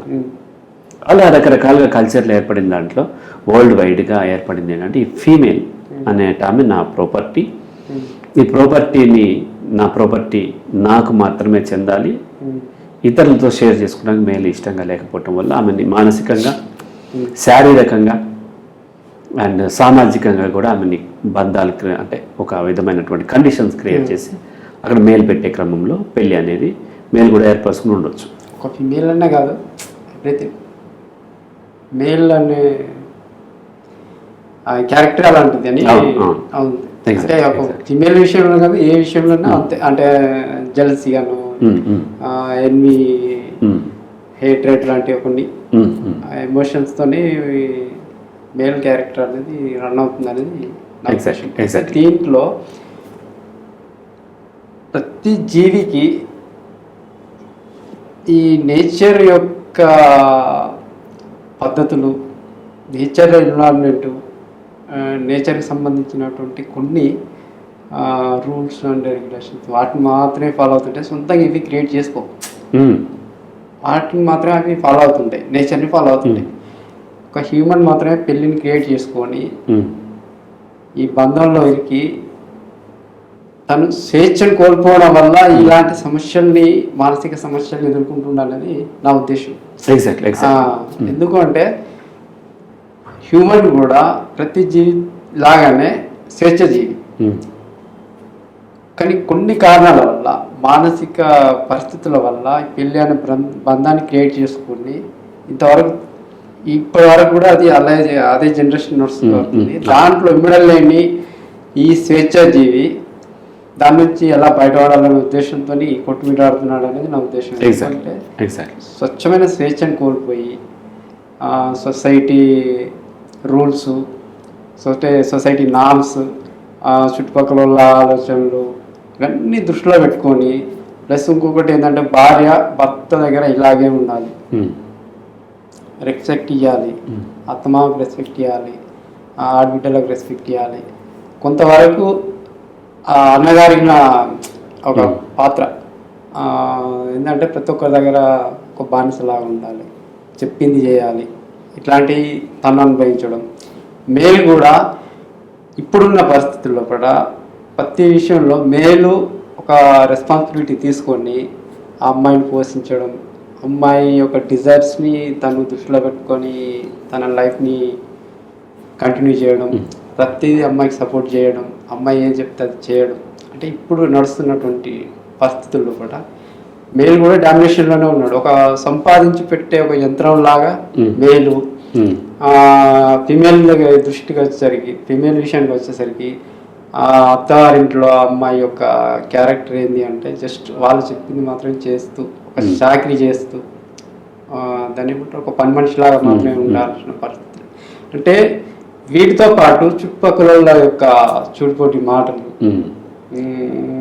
సొసైటీలో ఉన్న క్రియేట్ చేసినటువంటి కొన్ని ఖచ్చితమైన రూల్స్, ఇలా ఉంటేనే కరెక్ట్, ఆ రూల్స్ దాటినప్పుడు వాళ్ళు కరెక్ట్ కాదు అని క్యారెక్టర్ మీద పడేటువంటి కొన్ని భారమైనటువంటి నిందలు, వీటన్నింటినీ భరించలేక, తట్టుకోలేక స్వేచ్ఛను కోల్పోయినటువంటి వాళ్ళ సర్కిల్లో కొట్టుమిట ఆడుతూ దాంట్లో నుంచి బయట వాడాలనే ఉద్దేశంతో ఇబ్బందులు పడుతున్నారు అనేది నా ఉద్దేశం. ఇంకో రకంగా కూడా ఏంటి అని అంటే ఇక్కడ ఇంకొక రెండు చెప్తాను. ఒకటి, కమ్యూనిస్టులు ఏం చెప్తారంటే దీనన్నిటికీ మూలం సొంత ఆస్తి. నాకు సొంత ఆస్తి, ఇది నా సొంతం అనుకున్నప్పుడు అలాగే ఫీమేల్ కూడా తన సొంత ఆస్తి కింద ఉండటం. సమ్టైమ్స్ మేల్ కూడా అమ్మాయి సొంత ఆస్తి అనుకోవటం, తన భర్త అని అనుకోవటం ఇది ఒకటి కారణం. ఇంకోటి, ఇప్పుడు నడుస్తున్నటువంటి సమాజంలో ఫీమేల్ సెక్షువల్లీ వల్నరబుల్ ఉండటం, అంటే రీప్రొడక్షన్ అయి ఉండటం, మేల్కి ఆ నెగిటివ్ కాన్సిక్వెన్సెస్ లేకపోవటం వలన ఈ బయట ఉన్నటువంటి, అంటే ఇప్పుడు ఏమైందంటే ఈ కాంటెక్స్లో మేల్ ఒక మృగం, ఫీమేల్ ఒక జింక పిల్ల లాంటి వల్నరబుల్. ఈ కాంటెక్స్లో ఆ మృగాల నుంచి కాపాడుకుంటానికి ఒక మృగాన్ని మంచిగా చేసుకోవడం. అంటే మనకు చిన్నప్పుడు మనకు కథలు చెప్తూ ఉండేవాళ్ళు. ఒక పులి ఉండేది, ఆ పులికి ప్రతిరోజు ఒక ఈ సాధు జంతువులు అంటే క్రూర జంతువులు కానటువంటి అడవిలో ఉన్న జంతువులు, ఆ జింకనో ఇంకోటో కుందేలో తనకి ఆహారంగా వెళ్ళాలి రోజుకోవారు. అది ఒప్పందం, లేకపోతే అన్నిటిని చంపేస్తుందని. వెళ్తుంటే ఒక రోజు నా కుందేలో లేకపోతే నక్కనో ఆహారంగా వెళ్ళాల్సి వచ్చినప్పుడు తను వెళ్ళి ఏం చెప్పిందంటే, నీకంటే బలవంతుడు ఇక్కడ ఉన్నాడు, అతను రాజు, అది ఏదో చెప్తుంది. ఆ టైగర్ అంటే నాకంటే బలవంతుడు ఎక్కడున్నాడు చూపించంటే తీసుకొచ్చి చూపిస్తే ఆ బావిలో చూపిస్తాడు. తన ప్రతిబింబాన్ని చూసి తను ఇంకో టైగర్ అనుకుని తను దాన్ని చంపేయటం దాంట్లో దూకితే ఆ టైగర్ చనిపోయింది. టైగర్ లయన్ ఏదో చనిపోయింది. చక్కగా చాలా హ్యాపీ అయిపోయారు ఆ టైగర్ చనిపోగానే మిగతా జంతువులని. ఇప్పుడు ఎక్కడైతే ఈ అడవిలో టైగర్ లేదని తెలిసిందో, ఇక చుట్టుపక్కల ఉన్నటువంటి రకరకాల అదర్ వేట కుక్కలు, హాయనాలు ఇవన్నీ అటాక్ చేసి వీటిలన్నీ చంపేసి, ఇలా జీవ వైవిధ్యం ఉంది. ఇది కూడా మనుషులకు తయారు చేసుకుంటారు, యానిమల్స్ అట్లా చేయకపోవచ్చు. ఒక జీవ వైవిధ్యం ఉంది. ఈ డైవర్సిటీని హ్యూమన్ బీయింగ్స్ కిల్ చేస్తూ ఉంటాయి. ఆ వైవిధ్యం ఒకదానికి ఒకటి సపోర్ట్ ఉంటుంది. ఇప్పుడు ఒక జీవరాశి చనిపోతే ఇప్పుడు ఆ టైగర్ తినేటువంటి మాంసం వేరే ఉంటుంది, నక్కలు తినే మాంసం వేరే ఉంటుంది, హైనాలు తినేది వేరే ఉంటుంది, ఆ కునిపోయినవి కూడా తినేస్తూ ఉంటాయి, అవి బోన్స్ తినేస్తూ ఉంటాయి, లాస్ట్కి ఆ రాబందులు వచ్చి తినేది వేరే ఉంటుంది. ఎప్పుడైతే ఒక జాతి అంతరించిపోయిందో, ఈ రాబందులు తినే ఆహారం అక్కడ మిగిలిపోతే అవి కొత్త బ్యాక్టీరియాలో వైరస్లో కొత్త పుట్టి మిగతా వాటికి అన్ని ఇబ్బందులు అవుతూ ఉంటాయి. పాములు ఎప్పుడైతే చచ్చిపోయినాయో ఎలకలు పెరిగిపోతూ ఉంటాయి, కప్పలు పెరిగిపోతూ ఉంటాయి. మనం ఎర్రలను చంపేసేస్తే భూమి సారవంతం పోతూ ఉంటుంది. మనం అన్ని కూడా పెస్టిసైడ్స్ ఇవన్నీ వేసేసరికి దాన్ని ఏమంటారు, వానపాములు అంటారు. ఆ వానపాములు ఎప్పుడైతే చనిపోయినాయో దాన్ని గుల్ల చేసేటువంటి తత్వం పోయింది. అలాగే పిచ్చుకలు, ఇంకా రకరకాల ఈ వైవిధ్యం ఒక కలెక్టివ్ లైఫే ఉంది. మనిషి ఏం చేసింది, సపరేట్ అయిపోయాడు. దాన్ని సపరేట్ అయిపోయి కలెక్టివ్ లైఫ్ లేకుండా, ఈవెన్ హ్యూమన్ బీయింగ్స్ మధ్య కూడా కలెక్టివ్ లైఫ్ లేకుండా తను సపరేట్ అయిపోయేసరికి మిగతా వాటిని అన్నిటినీ శత్రువులుగా భావించటం, మిగతా మనిషిని శత్రువుగా భావించడం వల్ల తను నేచర్ నుంచి సపరేట్ అయిపోయి నేచర్కు ఉన్నటువంటి ఏర్పడిన డిజైన్, అది కొంతమంది గాడ్ క్రియేట్ చేసి అని ఉండొచ్చు, క్రియేషన్ ఫార్మేషన్ పక్కన పెడితే ఏర్పడిన డిజైన్ ఏదైతే ఉందో ఆ డిజైన్ తను డ్యామేజ్ చేసుకుంటూ దానికి విరుద్ధంగా వెళ్తూ ఆ సీజన్లకి ఆపోజిట్గా సమ్మర్లో ఏసీ వేసుకోవటం, వింటర్లోనేమో ఇంకోటి చేసుకుని తను దీనికోసం నేచర్ని నాశనం చేస్తూ, నేచర్ మాత్రం నాశనం చేస్తాను అనుకుంటే తను నాశనం చేస్తాను, తనే నేచర్ అనేటువంటి విషయాన్ని మర్చిపోతూ ఉన్నాడు. ఆ క్రమంలో ఈ పెళ్ళి అనేటువంటి దాంట్లో ఇమ్మడలేక ఇబ్బంది పడుతున్నాడు. అయితే ఎవరైతే రియలైజేషన్ ఉంటుందో, పెళ్ళి అనేది లీగల్ బాండ్ తప్ప కలిపి ఉంచేది పెళ్ళి కాదు, కలిపి ఉంచేది వారి మధ్య ఉన్నటువంటి స్నేహం మాత్రమే. తన పార్ట్నర్, అది వైఫ్ కావచ్చు హస్బెండ్ కావచ్చు, తన పార్ట్నర్ యొక్క ఫ్రీడమ్ నేను హరించకూడదు, కొంతమేర దాటి ఆమె జీవితంలోకి నేను ఎంటర్ కాకూడదని ఎప్పుడైతే మేల్ భావిస్తాడో, కొంతమేర దాటి అతని జీవితంలోకి నేను ఎంటర్ కాకూడదు అని ఎప్పుడైతే ఫీమేల్ భావిస్తుందో, ఒకరి పట్ల ఒకరు రెస్పెక్ట్ ఉంటుంది, ఆ ఫ్రీడమ్ ఉన్నప్పుడు వాళ్ళ మధ్య ఫ్రెండ్షిప్ ఎక్కువ కాలం ఉండే అవకాశం ఉంది. కానీ సమాజం ఇప్పుడు ఏం చూస్తుందంటే ఆ మ్యారిటల్ లైఫ్ సక్సెస్ అవటమే ఇంపార్టెంట్ తప్ప ఇండివిజువల్ లైఫ్ కాదు. వాళ్ళిద్దరు కొట్టుకు చచ్చినా సరే బ్రేక్ చేసుకోకుండా ఉంటే గ్రేట్ అంటది, వాళ్ళిద్దరు హ్యాపీగా కొంతకాలం బ్రేక్ చేసుకుంటే ఫెయిల్యూడ్ మ్యారిటల్ లైఫ్ అంటది. కాబట్టి సమాజానికి ఇండివిజువల్ ఇంట్రెస్ట్ లేదు. ఈ ఇండివిజువల్ తన యొక్క ఇంట్రెస్ట్, తన పార్ట్నర్ యొక్క ఇంట్రెస్ట్, తన యొక్క స్వేచ్ఛను గుర్తించినట్లయితే ఇబ్బందులు. నేనేం చెప్తాను, రాత్రి నేను మ్యారిటల్ ఇష్యూస్లో చెప్పింది ఏంటంటే, సింహాలు ఒక విధమైనటువంటి జీవనం సాగిస్తూ ఉంటాయి, ఒక గుంపుగా ఉంటాయి. మేల్ లయన్ ఏదైతే ఉందో వేటాడదు, ఫీమేల్ వెళ్ళి వేటాడి వచ్చిన తర్వాత మేల్ వచ్చి తింటాడు. అట్లా ఉంటుంది, గ్రూప్గా ఉంటాయి. టైగర్స్లో అట్లా ఉండదు. టైగర్స్లో మేల్ ఫీమేల్ ఈక్వల్. ఒకరి యొక్క టెరిటరీలోకి ఇంకొకరికి ఎంట్రీ లేదు. మేల్ దగ్గరికి ఫీమేల్ ఎవరి వేట వాళ్ళే వాడుకోవాలి, ఎవరి సామ్రాజ్యం వాళ్ళదే, ఎవరి స్వేచ్ఛ వాళ్ళదే. ఓన్లీ మేటింగ్ కోసం మాత్రమే ఒకదాని అప్రోచ్ అవుతాయి. హ్యూమన్ బీయింగ్స్ టైగర్ లాంటి మేటింగ్ లైఫ్ని, మ్యారిటల్ లైఫ్ని లీడ్ చేయాలి. పెళ్లి చేసుకున్న తర్వాత ఎవరి బెడ్రూమ్ వాళ్ళకు ఉండాలి, రైట్? మీటింగ్ కోసం మాత్రమే కలవచ్చు. అలా కాకుండా ఒక దగ్గరే ఉండాలి, ఒక బెడ్రూమ్లోనే ఉండాలి, ఆ వాసన భరించాలి, ఆ డిస్టర్బెన్స్ భరించాలి. అతను తాగి వస్తాడు, వాసన వస్తుంది, కక్కుకుంటాడు, ఈమెకి నిద్ర పట్టదు, తెల్లారి మళ్ళీ అత్తమామలు చూడాలి. లేదా ఈమె పని చేసి చేసి చేసి స్నానం చేయకుండా పడుకుంటే ఉల్లిపాయల వాసన వస్తుంటే భరించుకుంటే అతను పడుకోవాలి పక్కనే. ఒక బెడ్ ఎందుకు? ఎవరి బెడ్ వాళ్ళకు ఉంటే కావాల్సినప్పుడు కలిస్తే సరిపోతుంది కదా. ఒక రూమ్లో ఉండాలంటే అతను గురకబెడుతూ ఉంటాడు, లేకపోతే ఈమె గురకబెడుతూ ఉంటుంది, పేరెంట్స్ అప్పటికి ఈమెకి ఇబ్బంది ఉంటుంది. ఇట్లా కేర్ తీసుకోకుండా ఇద్దరు కలిసి ఫిజికల్గా ఒక దగ్గర పడుకుంటేనే వాళ్ళ మధ్య ప్రేమ ఉన్నట్టుగా చేస్తున్నారు. ప్రేమ అంటే స్నేహమే, యాక్చువల్ ఇంకోటి ఏం లేదు. ప్రేమ అన్నా సరే స్నేహమే.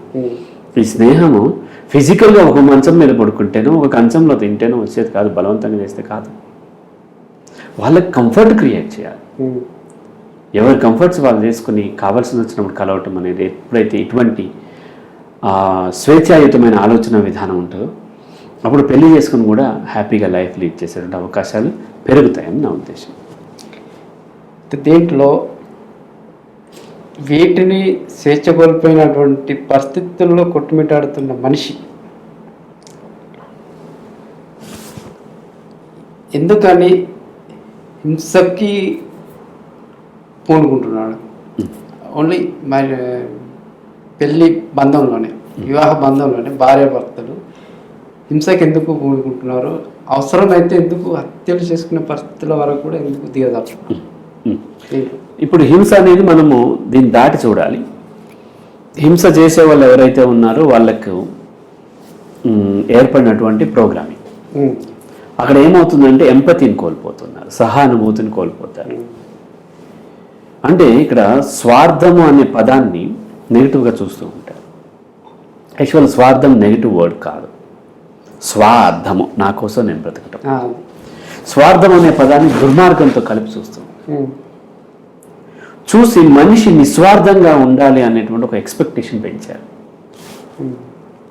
పెంచిన తర్వాత నా స్నేహితులు నిస్వార్థంగా నాతో స్నేహం చేయాలి, నా ప్రియురాలు లేదంటే నా భార్య, పెళ్లి చేసుకున్న తర్వాత భార్య, ఆమె నిస్వార్థంగా ఈ సాంసారిక జీవితంలో ఉండాలి అని ఇదని ఎక్స్పెక్ట్ చేయటం. లేకపోతే నా భర్త నిస్వార్థంగా నన్ను ప్రేమించాలి, అన్కండిషనల్గా లవ్ చేయాలి అనే ఎక్స్పెక్టేషన్ ఎప్పుడైతే పెంచుకుంటూ ఉన్నారో అది గ్లోరిఫై చేయబడింది బాగా, సమాజం చేసింది. అట్లా చేసేసరికి నిస్వార్థమైన అన్కండిషనల్ లవ్ని ఎక్స్పెక్ట్ చేసినప్పుడు అది ఎప్పుడైతే వాళ్ళకి లభించట్లేదన్నారో తీవ్రంగా మనస్తాపం పొంది అది వాళ్ళ తప్పు వల్ల ఇలా జరిగింది అని వాళ్ళు శిక్షార్హులు, లేదంటే వాళ్ళు కంట్రోల్ చేయాలి భయపెట్టి అన్న క్రమంలో అటాక్ చేయటం మొదలు పెడుతూ ఉంటారు. ఆ అటాక్ చేసే క్రమంలో తన యొక్క అహం దెబ్బతింటుంది. తన కంట్రోల్ లేనప్పుడు కోపం భయం రెండు ఒకటే.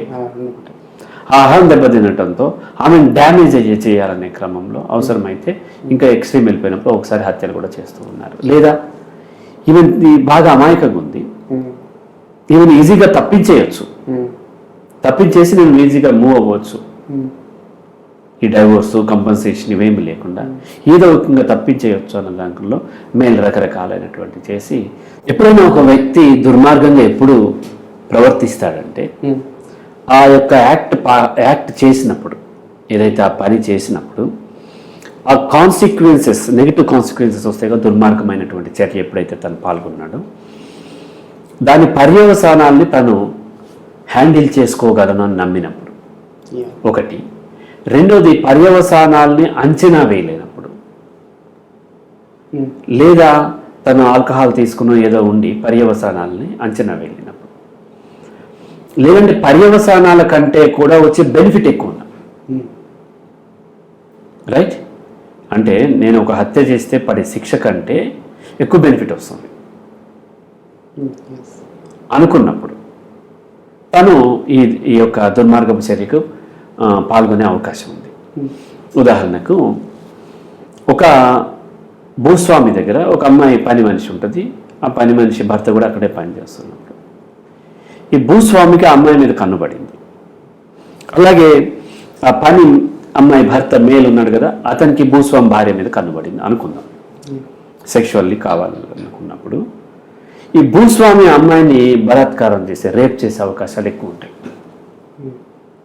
సేమ్ కోరుకున్నటువంటి ఆ పని అతను ఆ యజమానురాల్ని రేప్ చేసే అవకాశాలు ఉండవు. Yeah.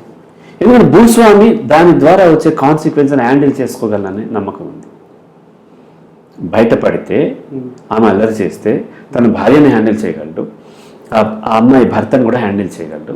గట్టిగా అంటే పనుల నుంచి తీసేస్తాడు, లేదంటే చంపేస్తాడు. Yeah. Something. సేమ్ అదే తను హ్యాండిల్ చేయలేడు. కాబట్టి సేమ్ సైకలాజికల్ పొజిషన్ ఉన్న ఇద్దరిలో తన పొజిషన్ బట్టి తను అటాక్ చేస్తున్నాడు. అలాగే బావ అంటే అక్క భర్త తన మీద ఏమన్నా తప్పుడు బిహేవ్ చేసినప్పుడు ఆమె వెంటనే బయట పెట్టలేదు. Yeah. ఎందుకంటే అక్క యొక్క జీవితం పోతుంది కాబట్టి బయట పెట్టలేకపోయి నోరు మూసుకుని వెళ్ళిపోతుంది. ఇలా పరిస్థితులు ఎక్కడైతే తనకు ఒకవేళ పరిస్థితులను హ్యాండిల్ చేసుకోగలను అనేటి ఉన్నప్పుడు, అలాగే ఒక అమ్మాయిని రేప్ చేశాడు ఒక అబ్బాయి, పెద్ద ఆయన ముసలాయన చిన్నపిల్లని రేప్ చేశాడు. రేప్ చేసిన తర్వాత రేప్ విషయం బయటపడితే ఊరి శిక్ష ఏదో మరణ శిక్ష ఉంది ఇప్పుడు దిశ తర్వాత. దిశ కాదు, మన నిర్భయ కేసు తర్వాత. ఇంతకుముందు రేప్ చేస్తే యావజ్జీవ శిక్ష ఏదో పడేది. ఇప్పుడు మరణ శిక్ష ఉండేసరికి ఏమైందంటే ఇది బయటపడిపోతుంది. తర్వాత కొంచెం స్పృహలోకి వచ్చాడు, అప్పుడు తాగి ఏదో చేశాడు. స్పృహలోకి వచ్చిన తర్వాత బయటపడిపోతే తన ప్రాణం పోతుంది కాబట్టి అమ్మాయిని చంపేశాడు. ప్రాణం నిలబడుతుందేమో అనేటువంటి ఒక ఆశతో ఇలా ఒక యాక్ట్ చేయటం వలన తనకు వచ్చేటువంటి పాజిటివ్ బెనిఫిట్స్ ఏవైతే ఉన్నాయో అవి ఎక్కువగా ఉన్నప్పుడు, ఈ యాక్ట్ కంటే ఎక్కువ బెనిఫిట్లు ఉన్నప్పుడు, లేదంటే నెగిటివ్ కాన్సిక్వెన్స్ని హ్యాండిల్ చేసుకోగల నమ్మకం ఉన్నప్పుడు, లేదా కాన్సిక్వెన్సెస్ని తన అంచనా వేయలేనప్పుడు దుర్మార్గంగా చేస్తూ ఉంటాడు. అది హింసకు పాల్గొనడానికి, ఒక దుర్మార్గానికి పాల్గొనడానికి ఒక మనిషి దగ్గర ఉన్నటువంటి స్టేట్ ఆఫ్ మైండ్. అలాగే భార్యాభర్తల్లో ఈ అమ్మాయి తన కంట్రోల్లో లేదు, తన కంట్రోల్ తప్పిపోతుంది, ఏదో విధంగా కంట్రోల్ చేయాలి. అప్పుడు హింస చేసినా నన్ను అడిగే వాళ్ళు ఉండరు. భర్త నాకు ఒక దెబ్బ ఇడా, ఇటువంటి కబుర్లు ఎన్నో ఉంటాయి మనకి సమాజంలో. కాబట్టి గ్రాంటెడ్గా తీసుకుని అతను హింసకు పార్టిసిపేట్ చేస్తూ ఉంటాడు. సమ్ టైమ్స్ హత్య దాకా వెళ్తూ ఉంటాడు. సేమ్ యాక్ట్ ఫీమేల్ తక్కువ చేస్తుంది, బికాజ్ దానికి అంత యాక్సెస్ లేదు. భార్య కొట్టింది, భర్త భార్యను కొట్టాడు, భర్త భార్యను కొట్టాడు, భార్య భర్తను కొట్టింది అన్న దాంట్లో ఈక్వల్ కాదు రెండు. అంటే ఇది అంటే ఇప్పుడు ఉన్న సిచ్యుయేషన్లో జరుగుతున్నాయి అవి.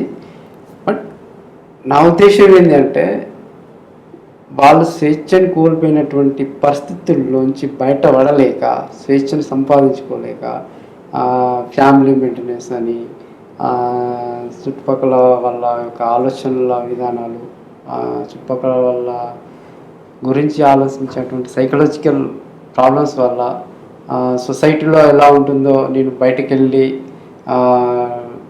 భర్తను భార్య కానీ భార్యను భర్త కానీ వదిలేసి ఒకరినొకరు వెళ్ళిపోతే ఏమనుకుంటారనే ఉద్దేశంతో కొన్ని పరిస్థితుల్లో అలా లాక్ అయిపోయి అక్కడే ఉండిపోయి వాటిని భరించలేని పరిస్థితుల్లో కూడా స్ట్రెస్ అనేది పెరిగిపోయి ఇంటర్నల్గా అలాంటి ఫైట్స్ అనేవి జరుగుతాయనేది. అవును, ఎగ్జాక్ట్లీ.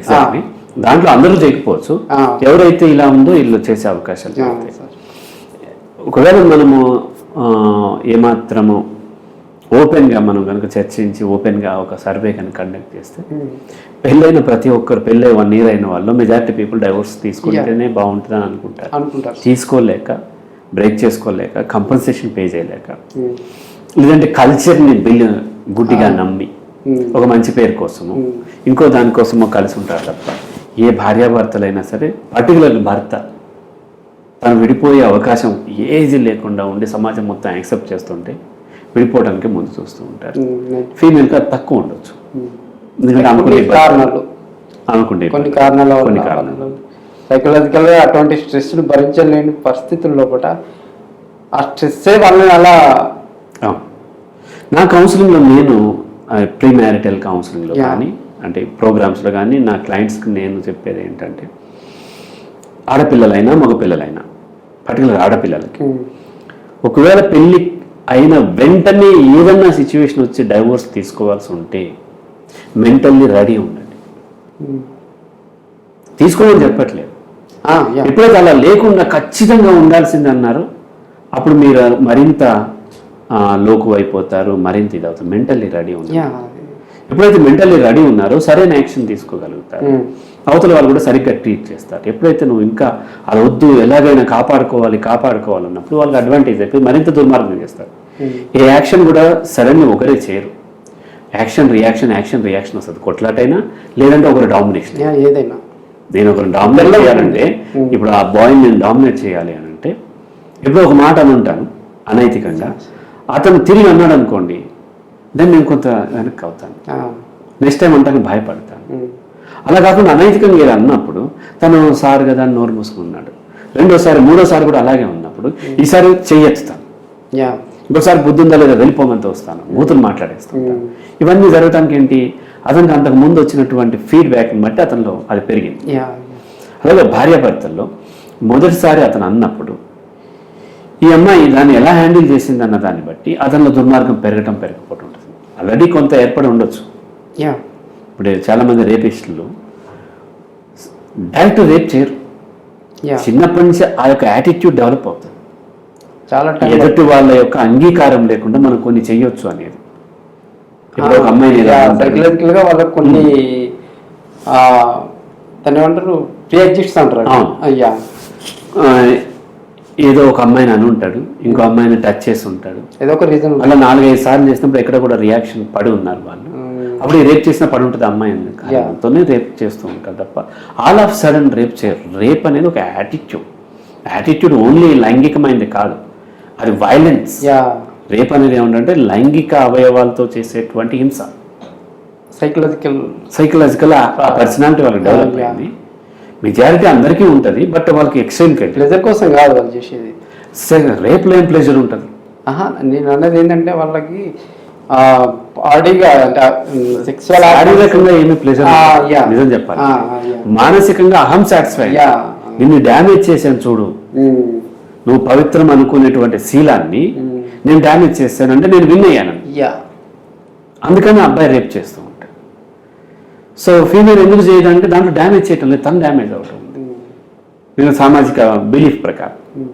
అందుకని ఫీమేల్ మేల్ మీద అయితే దీంట్లో సార్ మ్యారేజ్ అయిన తర్వాత మేల్కి కానీ ఫీమేల్కి కానీ కొన్ని బలమైన స్ట్రెస్ మొదలవుతుంది. ఎట్లా అంటే అమ్మాయి కనుక పక్క వాడితో మాట్లాడము, లేకపోతే ఇంకా సంథింగ్ వాళ్ళ సర్కిల్లో కానీ ఎవరితో ఫ్రీగా మూవ్ అవడము ఇట్లాంటివి జరిగినప్పుడు మేల్కి కొన్ని కండిషన్స్ అంటే సైకలాజికల్ కండిషన్స్ అనేవి స్టార్ట్ అవుతాయి.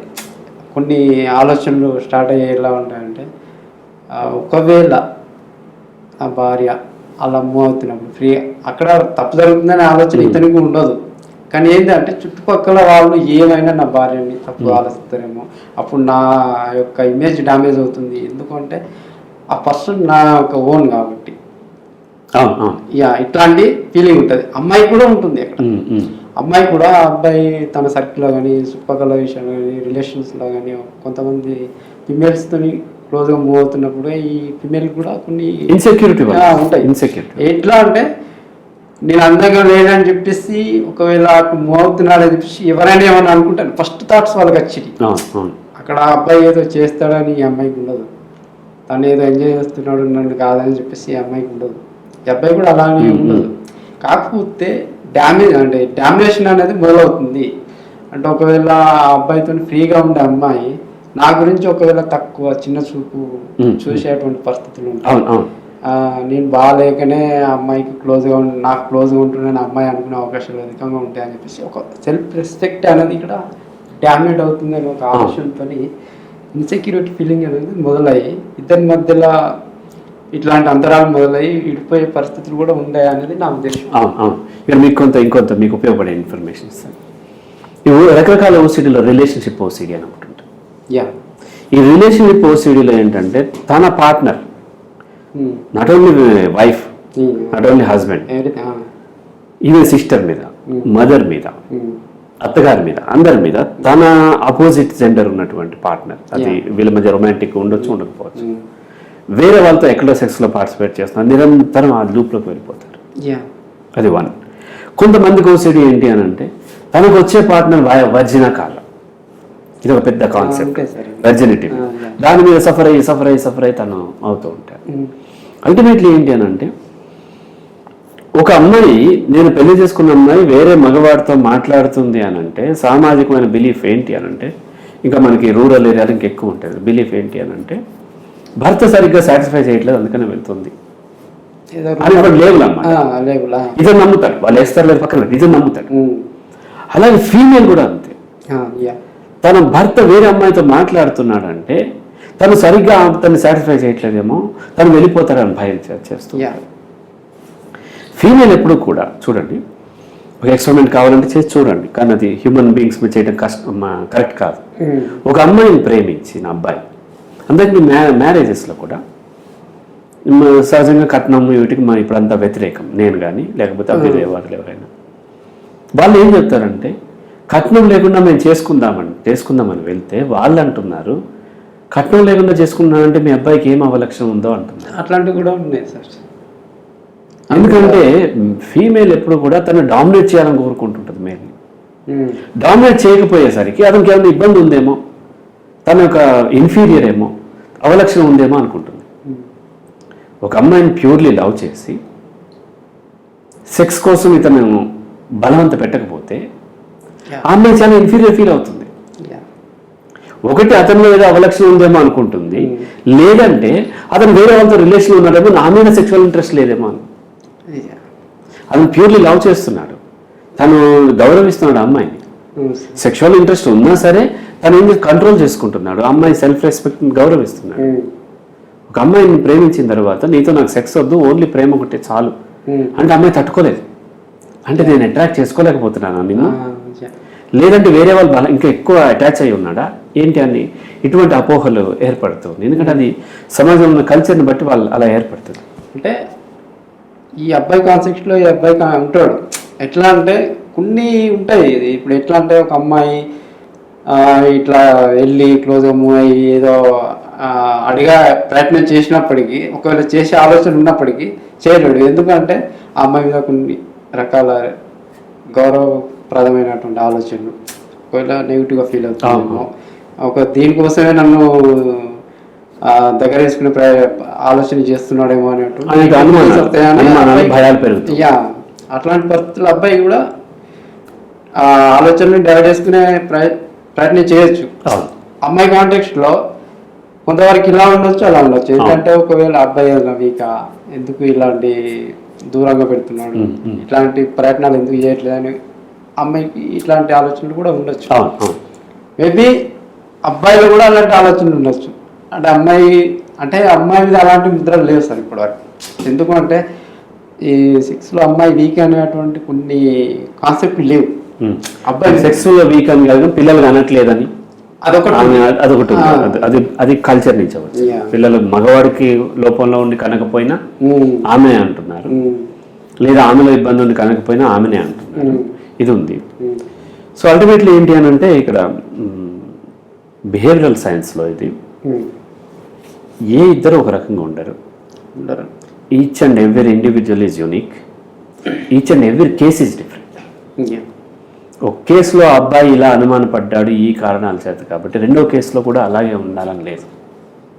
కాబట్టి ప్రతిదాన్ని మనం కాంటెక్స్ట్తో విశ్లేషించినట్లయితేనే మనకి ఆ ఇద్దరి మధ్య ఏం జరిగింది అనేది, కొన్ని మనం ఏదైతే జనరలైజ్ చేసి థియరీస్ మనం చేస్తున్నామో ఇవి మెజారిటీకి అప్లై అవ్వచ్చు తప్ప ఖచ్చితంగా అదే ఉంటుందని లేదు. మెజారిటీకి అప్లై అవడానికి ఈ ఫ్యాక్టర్స్ కారణమని మనం చర్చించాం మనం. అయితే ఇంకొక రీజన్ ఏంటి అంటే పెళ్ళి లైఫ్లో ఇమడలేకపోవడానికి కారణం ఏంటి అంటే ఈ అమ్మాయి ఒక కల్చర్లో ఒక ఎన్విరాన్మెంట్లో పెరుగుతుంది, ఈ అబ్బాయి ఒక ఎన్విరాన్మెంట్లో పెరుగుతుంది. ఎక్కువ అబ్బాయి అదే ఎన్విరాన్మెంట్లో ఉంటాడు కాబట్టి తనకు పెద్ద ఎఫెక్ట్ పడకపోవచ్చు. అమ్మాయి వేరే ఎన్విరాన్మెంట్ నుంచి ఇక్కడికి వస్తుంది కాబట్టి ఎగ్జాక్ట్లీ చాలా ఇంపార్టెంట్ ఫ్యాక్టర్. నేను ఈ మ్యారిటల్ ఇష్యూస్లో కానీ లేదంటే అంతకు ముందు నేను చేసిన వీడియోలో కూడా నేను చెప్పింది ఏంటంటే లైఫ్ పార్ట్నర్ ఎన్నుకునేటప్పుడు ఏం చూడాలి అన్న దాంట్లో మొదటి ప్రాధాన్యత యాటిట్యూడ్ సిమిలారిటీ ఇచ్చాను. Attitude towards life, attitude towards marital life, attitude towards partner, career, పిల్లల పెంపకం అండ్ ఇంకా అత్తమామల్ని వీటి గురించి దాంట్లో యాటిట్యూడ్ సిమిలారిటీ ఉండాలి 1. ఆ తర్వాత ప్రాధాన్యత ఇచ్చింది ఏంటి అని అంటే కల్చర్. 2 డిఫరెంట్ కల్చర్స్ ఇబ్బంది అవుతుంది. సైకాలజీలో మెయిన్ ఏంటంటే ఇప్పుడు కల్చర్ చాలా ఇంపార్టెంట్. కల్చర్ని అర్థం చేసుకోవటం ఇంపార్టెంట్. నా కొడుకు ఇప్పుడు 10th పాస్ అయ్యాడు, తను సైకాలజీ చదవాలని బాగా ఎప్పటి నుంచో ఉంది తనకి. నేను సైకాలజీలో సక్సెస్ అవ్వక ముందు కూడా తనకి ఇంట్రెస్ట్ బాగా. రకరకాల ఫిలాసఫీస్ చదువుతూ ఉంటాడు, సైకాలజీ చదువుతూ ఉంటాడు. తనకి ఈ మధ్య నేను ఆర్డర్ చేసిన బుక్ 8,000 రూపీస్ ఒక బుక్. అదేంటంటే క్రాస్ కల్చర్ సైకాలజీ. తను ఇంటర్నేషనల్ లెవెల్లో వెళ్ళాలనుకుంటున్నాడు కాబట్టి జపనీస్ కల్చర్ వేరు, చైనీస్ కల్చర్ వేరు, నైజీరియా కల్చర్ వేరు, యూరోపియన్ కల్చర్ వేరు. సో క్రాస్ కల్చర్ని తను స్టడీ చేయాలని కల్చర్ చాలా ఇంపార్టెంట్. కులం కూడా కల్చర్లోకి వస్తుంది. ఇంటర్కాస్ట్ మ్యారేజ్ చేసుకోమని నేను ఎంకరేజ్ చేస్తూ ఉంటాను ఒక కాంటెక్స్లో, బట్ కల్చర్ని కన్సిడర్ చేయాలి. కల్చర్ యొక్క ప్రభావం ఉంటుంది. కులం అనేది మనిషి యొక్క అంటే సైకలాజిగా క్రియేట్ చేసుకునేది, అది హ్యూమన్ అంటే ఫిజికల్గా ఏం లేదు. అది ఫిజికల్గా కులం లేదు. కులం అనేది అసలు క్రియేట్ అయింది. నేను ఉందనుకుంటే ఉంది, లేదనుకుంటే లేదు. కానీ కల్చర్ ఉంది. కల్చర్ బికాజ్ వాళ్ళ యొక్క వృత్తుల వల్ల, వాళ్ళ యొక్క తరతరాలుగా పాటిస్తున్న ఆచారం వల్ల ఇది గొప్ప, ఇది తక్కువ అనట్లే. కల్చరల్ డిఫరెన్సెస్ ఉన్నాయి. ఈ కల్చరల్ డిఫరెన్స్ ఉన్నప్పుడు కొంత కాన్ఫ్లిక్ట్స్ ఎక్కువ అవకాశం. నాట్ ఓన్లీ క్యాస్ట్, ఇంకా అదర్ కూడా ఉంది. ఇప్పుడు ఎడ్యుకేటెడ్ ఫ్యామిలీస్ వస్తూ ఉన్నాయి. అలాగే ఉద్యోగాలు, ప్రభుత్వ ఉద్యోగాలు, కార్పొరేట్ ఉద్యోగాలు చేసే దాంట్లో ఎన్నో జనరేషన్ ఎడ్యుకేటెడ్ అనేది కూడా మ్యాటర్, రైట్? ఇప్పుడు ఎన్ఆర్ఐ పిల్లలు ఉంటారు, ఆ లోకల్ అమెరికన్స్ ఇద్దరు ఒకలాగా ఉండలేరు. అలాగే ఎన్ఆర్ఐ పిల్లలు ఒకలాగా ఉండలేరు. ఎన్ఆర్ఐలు ఇక్కడ వైజాగ్లోనో మన హైదరాబాద్లో పుట్టి పెరిగి అక్కడికి వెళ్ళిన వాళ్ళు, ఎన్ఆర్ఐ పిల్లలు అక్కడే పుట్టి పెరిగిన వాళ్ళు, వాళ్ళ కల్చర్లో తేడా ఉంటుంది. అలాగే 3వ generation graduate, first generation graduate, same caste, same economic condition, age బాగుంది, ఈడు చూడు బాగుంది, ఇద్దరు అమెరికా వెళ్ళిపోయారు, ఇద్దరు బీటెక్ చేశారు, ఇద్దరు ఎంఎస్ చేసి జాబ్ చేస్తున్నారు కదా అని పెళ్లి చేస్తారు. బట్ ఈ అమ్మాయి 3వ జనరేషన్ గ్రాడ్యుయేట్, కొంత ఉద్యోగాలు చేసుకోవడం కోసం రకరకాల ప్రాంతాలు వెళ్ళినప్పుడు కొంత డైవర్సిటీ చూసి కొంత పొలైట్గా మాట్లాడటం నేర్చుకున్నది ఉంటుంది. వీళ్ళు మొదటి జనరేషన్. అఫ్ కోర్స్ ఇతను కూడా బీటెక్ చేసి ఉండొచ్చు, బట్ ఇతను అక్కడే ఉండి అక్కడే వ్యవసాయ కుటుంబంలో ఉండటం వలన, అక్కడ లోకల్ ప్రభావం ఇతని మీద ఉండటం వల్ల ఇతను తొందరగా అమ్మాయిని బ్యాడ్ వర్డ్స్ తిట్టేస్తుంటే అమ్మాయి తట్టుకోలేకపోతుంది. కాబట్టి ఇలా అనేక ఫ్యాక్టర్స్ మనం కన్సిడర్ చేయాల్సి ఉంటుంది. అలాగే అర్బన్ రూరల్ ఏరియాలో ఉన్నటువంటి చేసుకోవద్దు అనట్లే, బట్ ఆ ఫ్యాక్టర్ని ఉంటుందనే అవేర్నెస్ ఉండి దాని పట్ల అవసరమైన కౌన్సిలింగో లేకపోతే వాళ్ళు అలర్ట్గా ఉండటమో, ఆ అమ్మాయికో అబ్బాయికో, ఆ అమ్మాయి సున్నితంగా ఉంటుంది ఎందుకంటే ఈ ప్రాంతంలో ఈ కల్చర్లో పెరిగింది కాబట్టి నువ్వు అటువంటి వర్డ్స్ వాడకూడదు, మనకు ఓకే. అలాగే జెండర్ డిఫరెన్సెస్లో నేను నా భార్య నన్ను ఏంటి అమ్మాయికి చూస్తున్నావు అన్నదానికి, నేను నా భార్యని ఏంటి అబ్బాయికి చూస్తున్నావు అన్నదానికి చాలా తేడా ఉంది, చాలా తేడా ఉంది. అలా ఈ జెండర్ డిఫరెన్సెస్ చాలా ఇవన్నీ సున్నితమైనవి. Gender differences, cultural differences, caste differences, ఆహారపు అలవాట్ల డిఫరెన్సెస్, ఇవన్నీ కన్సిడర్ చేయాల్సి ఉంటుంది. ఇంకొకటి ఏంటంటే అమ్మాయి కల్చర్ డిఫరెన్స్ వల్ల ఇక్కడ వచ్చి పడే ఇబ్బంది వల్ల అమ్మాయి చేసేటువంటి ఫోకస్ ఏదైతే ఉంటుందో దానివల్ల టోటల్ ఫ్యామిలీ ఎన్విరాన్మెంటే కాకుండా ఆమె హస్బెండ్ ఎవరైతే ఉన్నారో ఆ అబ్బాయి ఆ పర్సన్కి సైకలాజికల్ ఎఫెక్ట్ పడి తను కూడా డిస్టర్బ్ అవుతూ అమ్మాయి కారణంగా ఉమ్, అమ్మాయి మీద విరక్తి పుట్టే పరిస్థితులు ఎదురయ్యి అమ్మాయిని దూరం చేసుకునే ఆలోచన కూడా చేసే పరిస్థితులు ఉంటాయనేది నా ఉద్దేశం. ఎగ్జాక్ట్లీ. అయితే ఇక్కడ పెళ్లి అనే విషయంలో మనం ఇంకా కొన్ని విషయాల్ని మనం మాట్లాడాల్సి ఉంటుంది. పెళ్లిలో సెక్స్ ఉంది. సెక్స్ అనేది శారీరకమైంది, రీప్రొడక్షన్ కూడా ఉంది. అది అమ్మాయి చేస్తుంది కాబట్టి పక్కన పెట్టండి. సెక్స్ అనేది ఇద్దరి మధ్య శారీరకమైన కలయిక ఉన్నప్పుడు ఇక్కడ మోడర్న్ సొసైటీలో వాళ్ళిద్దరి మధ్య సెక్షువల్లీ ట్రాన్స్మిటెడ్ డిసీజెస్ అంటే ఒకరికొకరు సోకేటువంటి అవకాశం ఉంది. హెచ్ఐవినో లేకపోతే మరొకటి సోకేటువంటి అవకాశాలు ఉన్నాయి. కొన్ని మేల్లో కనిపించకుండా ఫీమేల్లో కనిపించడం, కొన్ని ఫీమేల్లో కనిపించకుండా మేల్లో కనిపించడం, లేదా కొన్ని ఇద్దరిలో ఉండటం. సో ఇటువంటి అవకాశాలు ఉన్నాయి. అయితే ఇప్పుడు హ్యూమన్ సొసైటీ ఏదైతే ఉందో ఈ సొసైటీలో పెళ్ళి అనేది వ్యాపారంగా మారింది తప్ప జీవితం కాదు. కాబట్టి ఎంతసేపు ఏం చూసుకుంటున్నారు పెళ్ళి అనగానే వాళ్ళు ఏ కులపు వాళ్ళు, ఎంత సంపాదన ఉంది, ఎంత సంపాదన ఉంది, ఎన్ని ఆస్తులు ఉన్నాయి, ఏం ఉద్యోగాలు ఉన్నాయి, ఏం ప్యాకేజెస్ ఉన్నాయి, వాళ్ళ వెల్త్ ఏంటి వెళ్ళి చెక్ చేసుకుంటారు. ఆ డాక్యుమెంట్స్ చెక్ చేసుకుంటారు. వాళ్ళ పొలం యొక్క డాక్యుమెంట్స్ చూస్తారు, రిజిస్ట్రేషన్ అయినా లేదా, ఇతని శాలరీ స్లిప్ చూస్తారు.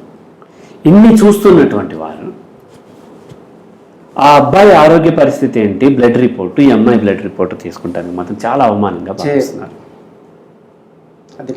అది లేదు. కానీ వాటన్నిటికంటే ఇంపార్టెంట్ ఇది. మొత్తం జీవితం దీని మీద ఆధారపడి ఎన్నో కేసుల్లో ఈ అమాయకమైనటువంటి ఆడపిల్లలు వాళ్ళు ఏ తప్పు చేయకుండా హెచ్ఐవి బారిన పడ్డారు. అడిగితే చాలు కోపం తెచ్చేసుకుంటున్నారు. ఈ మధ్య కొన్ని కేసుల్లో ఫీమేల్ని అడిగారు వాళ్ళు, కానీ ఫీమేల్ నేను ఇస్తాను, అబ్బాయిని కూడా ఇవ్వండి అంటే అబ్బాయిని ఇవ్వం, అమ్మని అడుగుతారా అనే కోపం. వీటి పట్ల అవేర్నెస్ పెరగాల్సిన అవసరం ఉంది. ఎందుకంటే అది జీవితం. శరీరం ఉంటేనే మనము జీవనం సాగించగలం.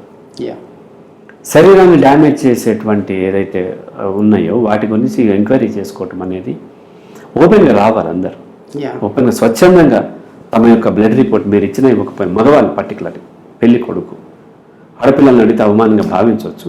కనీసం మగపిల్లలు స్వచ్ఛందాన్ని ఇచ్చేస్తే వాళ్ళు కూడా ఇస్తారు. ఇచ్చేటువంటి కల్చర్ పెరుగుతుంది. ఇప్పుడు ఈ రోజు నేను స్వచ్ఛందంగా పెళ్లి చేసుకునే అమ్మాయికి ఇచ్చినట్లయితే నా చెల్లికి పెళ్లి చేసేటప్పుడు ఆ అబ్బాయి కూడా ఇచ్చే అవకాశాలు పెరుగుతాయి. అలాగే నా చెల్లికి కూడా నేను ఇచ్చే అవకాశాలు కూడా పెరుగుతాయి. అలా బ్లడ్ రిపోర్ట్లు ఎక్స్చేంజ్ చేసుకోవటము, హెల్త్ రిపోర్ట్లు కొంత ఉండటం అనేది స్వచ్ఛందంగా రావాలి. లేదంటే చట్టమైన దాన్ని కంపల్షన్ చేయాలి. చేసినట్లయితే చాలా దాంట్లో తప్పు ఏమీ లేదు, ఉన్నదే ఇస్తాం కదా. ఫ్యామిలీలో ప్రతి విషయాన్ని ఓపెన్గానే ఉంటుంది. వాళ్ళు కూడా అంతే కదా. అవును. ఇప్పుడు టోటల్ హ్యూమన్ వాళ్ళు మొత్తం టోటల్గా ఫ్యామిలీ అనేది నా ఉద్దేశం. అందులో ఈ టెస్ట్లు అనేవి చేసుకోవడంలో పెద్ద తప్పేం కాదు. మళ్ళీ ఇప్పుడు నా ఉద్దేశం అంటే టోటల్ ఇప్పుడు మన జరిగిన ఈ డిస్కషన్లో కేవలం ఈ హ్యూమన్ మ్యారేజ్ లైఫ్ అనేది ఏ రకంగా స్టార్ట్ అయినా ఎవరు స్టార్ట్ చేసినప్పటికీ స్వేచ్ఛ అనేది కోల్పోవడం వల్ల సెక్స్ కోసం మ్యారిటల్ లైఫ్లోకి వచ్చేసి స్వేచ్ఛను కోల్పోతున్నటువంటి సైకలాజికల్ ప్రాబ్లమ్స్ వల్ల ఈ ప్రాబ్లమ్స్ అని ఏర్పడుతున్నాయి. జస్ట్ అవేర్నెస్తో ఒకరు అర్థం చేసుకుంటూ ప్రాబ్లం ఇది, దీనివల్లే మాకు ఈ ప్రాబ్లమ్స్ వస్తున్నాయి, ఈ ఆలోచనలు వస్తున్నాయి, ఇలాంటి పరిస్థితులు ఒకరి మీద ఇద్దరి మధ్యలో ఎదురవుతున్నాయి అనే ఒక ఆలోచన మనలో ఉన్నప్పుడు సెల్ఫ్గా మనం కంట్రోల్ చేసుకునే అవకాశం ఉంటుంది. సో జస్ట్ అవేర్నెస్ కోసం అని చెప్పేసి చేసినటువంటి కొన్ని విషయాలని అబ్జర్వ్ చేసుకుంటే వ్యూవర్స్కి ఇది ఉపయోగపడుతుంది అనేది నా ఎగ్జాక్ట్లీ. ఇక్కడ మానసికమైన స్వేచ్ఛ ఇంపార్టెంట్. స్వేచ్ఛ అనగానే ప్రజలు సామాజికమైన స్వేచ్ఛ అనుకుంటారు. మ్యారిటల్ లైఫ్లో ఉండి వేరే వాళ్ళతో తిరగొచ్చేమో స్వేచ్ఛ అది కాదు. మ్యారిటల్ లైఫ్ అనేది, మ్యారేజ్ అనేది లీగల్ అగ్రిమెంట్. దాంట్లో ఉన్నప్పుడు కూడా మానసికమైనటువంటి స్వేచ్ఛ ఉంటుంది. మానసిక స్వేచ్ఛ అవసరం. అలాగే ఎదుటి వ్యక్తికి కూడా కొంత స్వేచ్ఛ అవసరం. నాకు కొంత పరిధి ఉంది. పెళ్లి చేసుకున్నంత మాత్రాన ఆమెకు నేను యజమానిని కాదు, ఆమె భర్తను. అలాగే పెళ్లి చేసుకున్నంత మాత్రాన అతనికి అమ్మాయి యజమానురాలు కాదు ఆమె జీవితానికి. అతని జీవితం డ్యామేజ్ చేయనంత వరకే పెళ్లి చేసుకున్నాను కాబట్టి అమ్మాయిని చంపేసే హక్కు నాకు లేదు. పెళ్లి చేసుకున్నాను కాబట్టి ఎప్పుడంటే అప్పుడు ఆ మీద పడి సెక్సువల్ కోరికలు తీర్చుకునే హక్కు కూడా లేదు. ఇద్దరి అంగీకారంతోనే సెక్స్ నడవాలి, ఏది జరిగిన ఇద్దరి అంగీకారంతోనే, అంతే తప్ప ఒకరి మీద పెళ్లి అనేది ఒకరి మీద ఒకరి హక్కు కాదు, ఒకరి పట్ల ఒకరికి ఉన్నటువంటి బాధ్యత. సో పెళ్ళి అనేది ఈ ఫ్లూయిడ్స్ ఎక్స్చేంజ్ చేసుకునేది కాదు, ఎమోషన్స్ ఎక్స్చేంజ్ చేసుకునేది. సో ఇది అర్థమైనప్పుడు వాళ్ళ జీవితంలో పెళ్ళిని కూడా డ్యామేజ్ చేసుకుని ఎక్కువ కాలం పాజిటివ్గా గడిపేటువంటి అవకాశాలు. ఈ మ్యారిటల్ లైఫ్ చాలా క్వశ్చన్స్ ఉన్నాయి. కాకపోతే ఏంటంటే జస్ట్ ఇది స్వేచ్ఛ అన్నది శారీరకంగా కాదు, మానసికంగా ఉండాలి. అది దేని ద్వారా అంటే అవేర్నెస్తో మాత్రమే వస్తుంది. ఎగ్జాక్ట్లీ. తను కంట్రోల్ చేసుకునే తన ఆలోచనలు బ్రాడ్గా ఉన్నప్పుడు, మానసికంగా ఒక అద్భుతమైన ప్రపంచం మనసులో ఉన్నప్పుడు ఆ మనిషికి ఇలాంటి స్ట్రెస్ కానీ నెగిటివ్ ఇంపాక్ట్ కానీ పడే అవకాశాలు ఉన్నాయి అనేది నా ఉద్దేశం.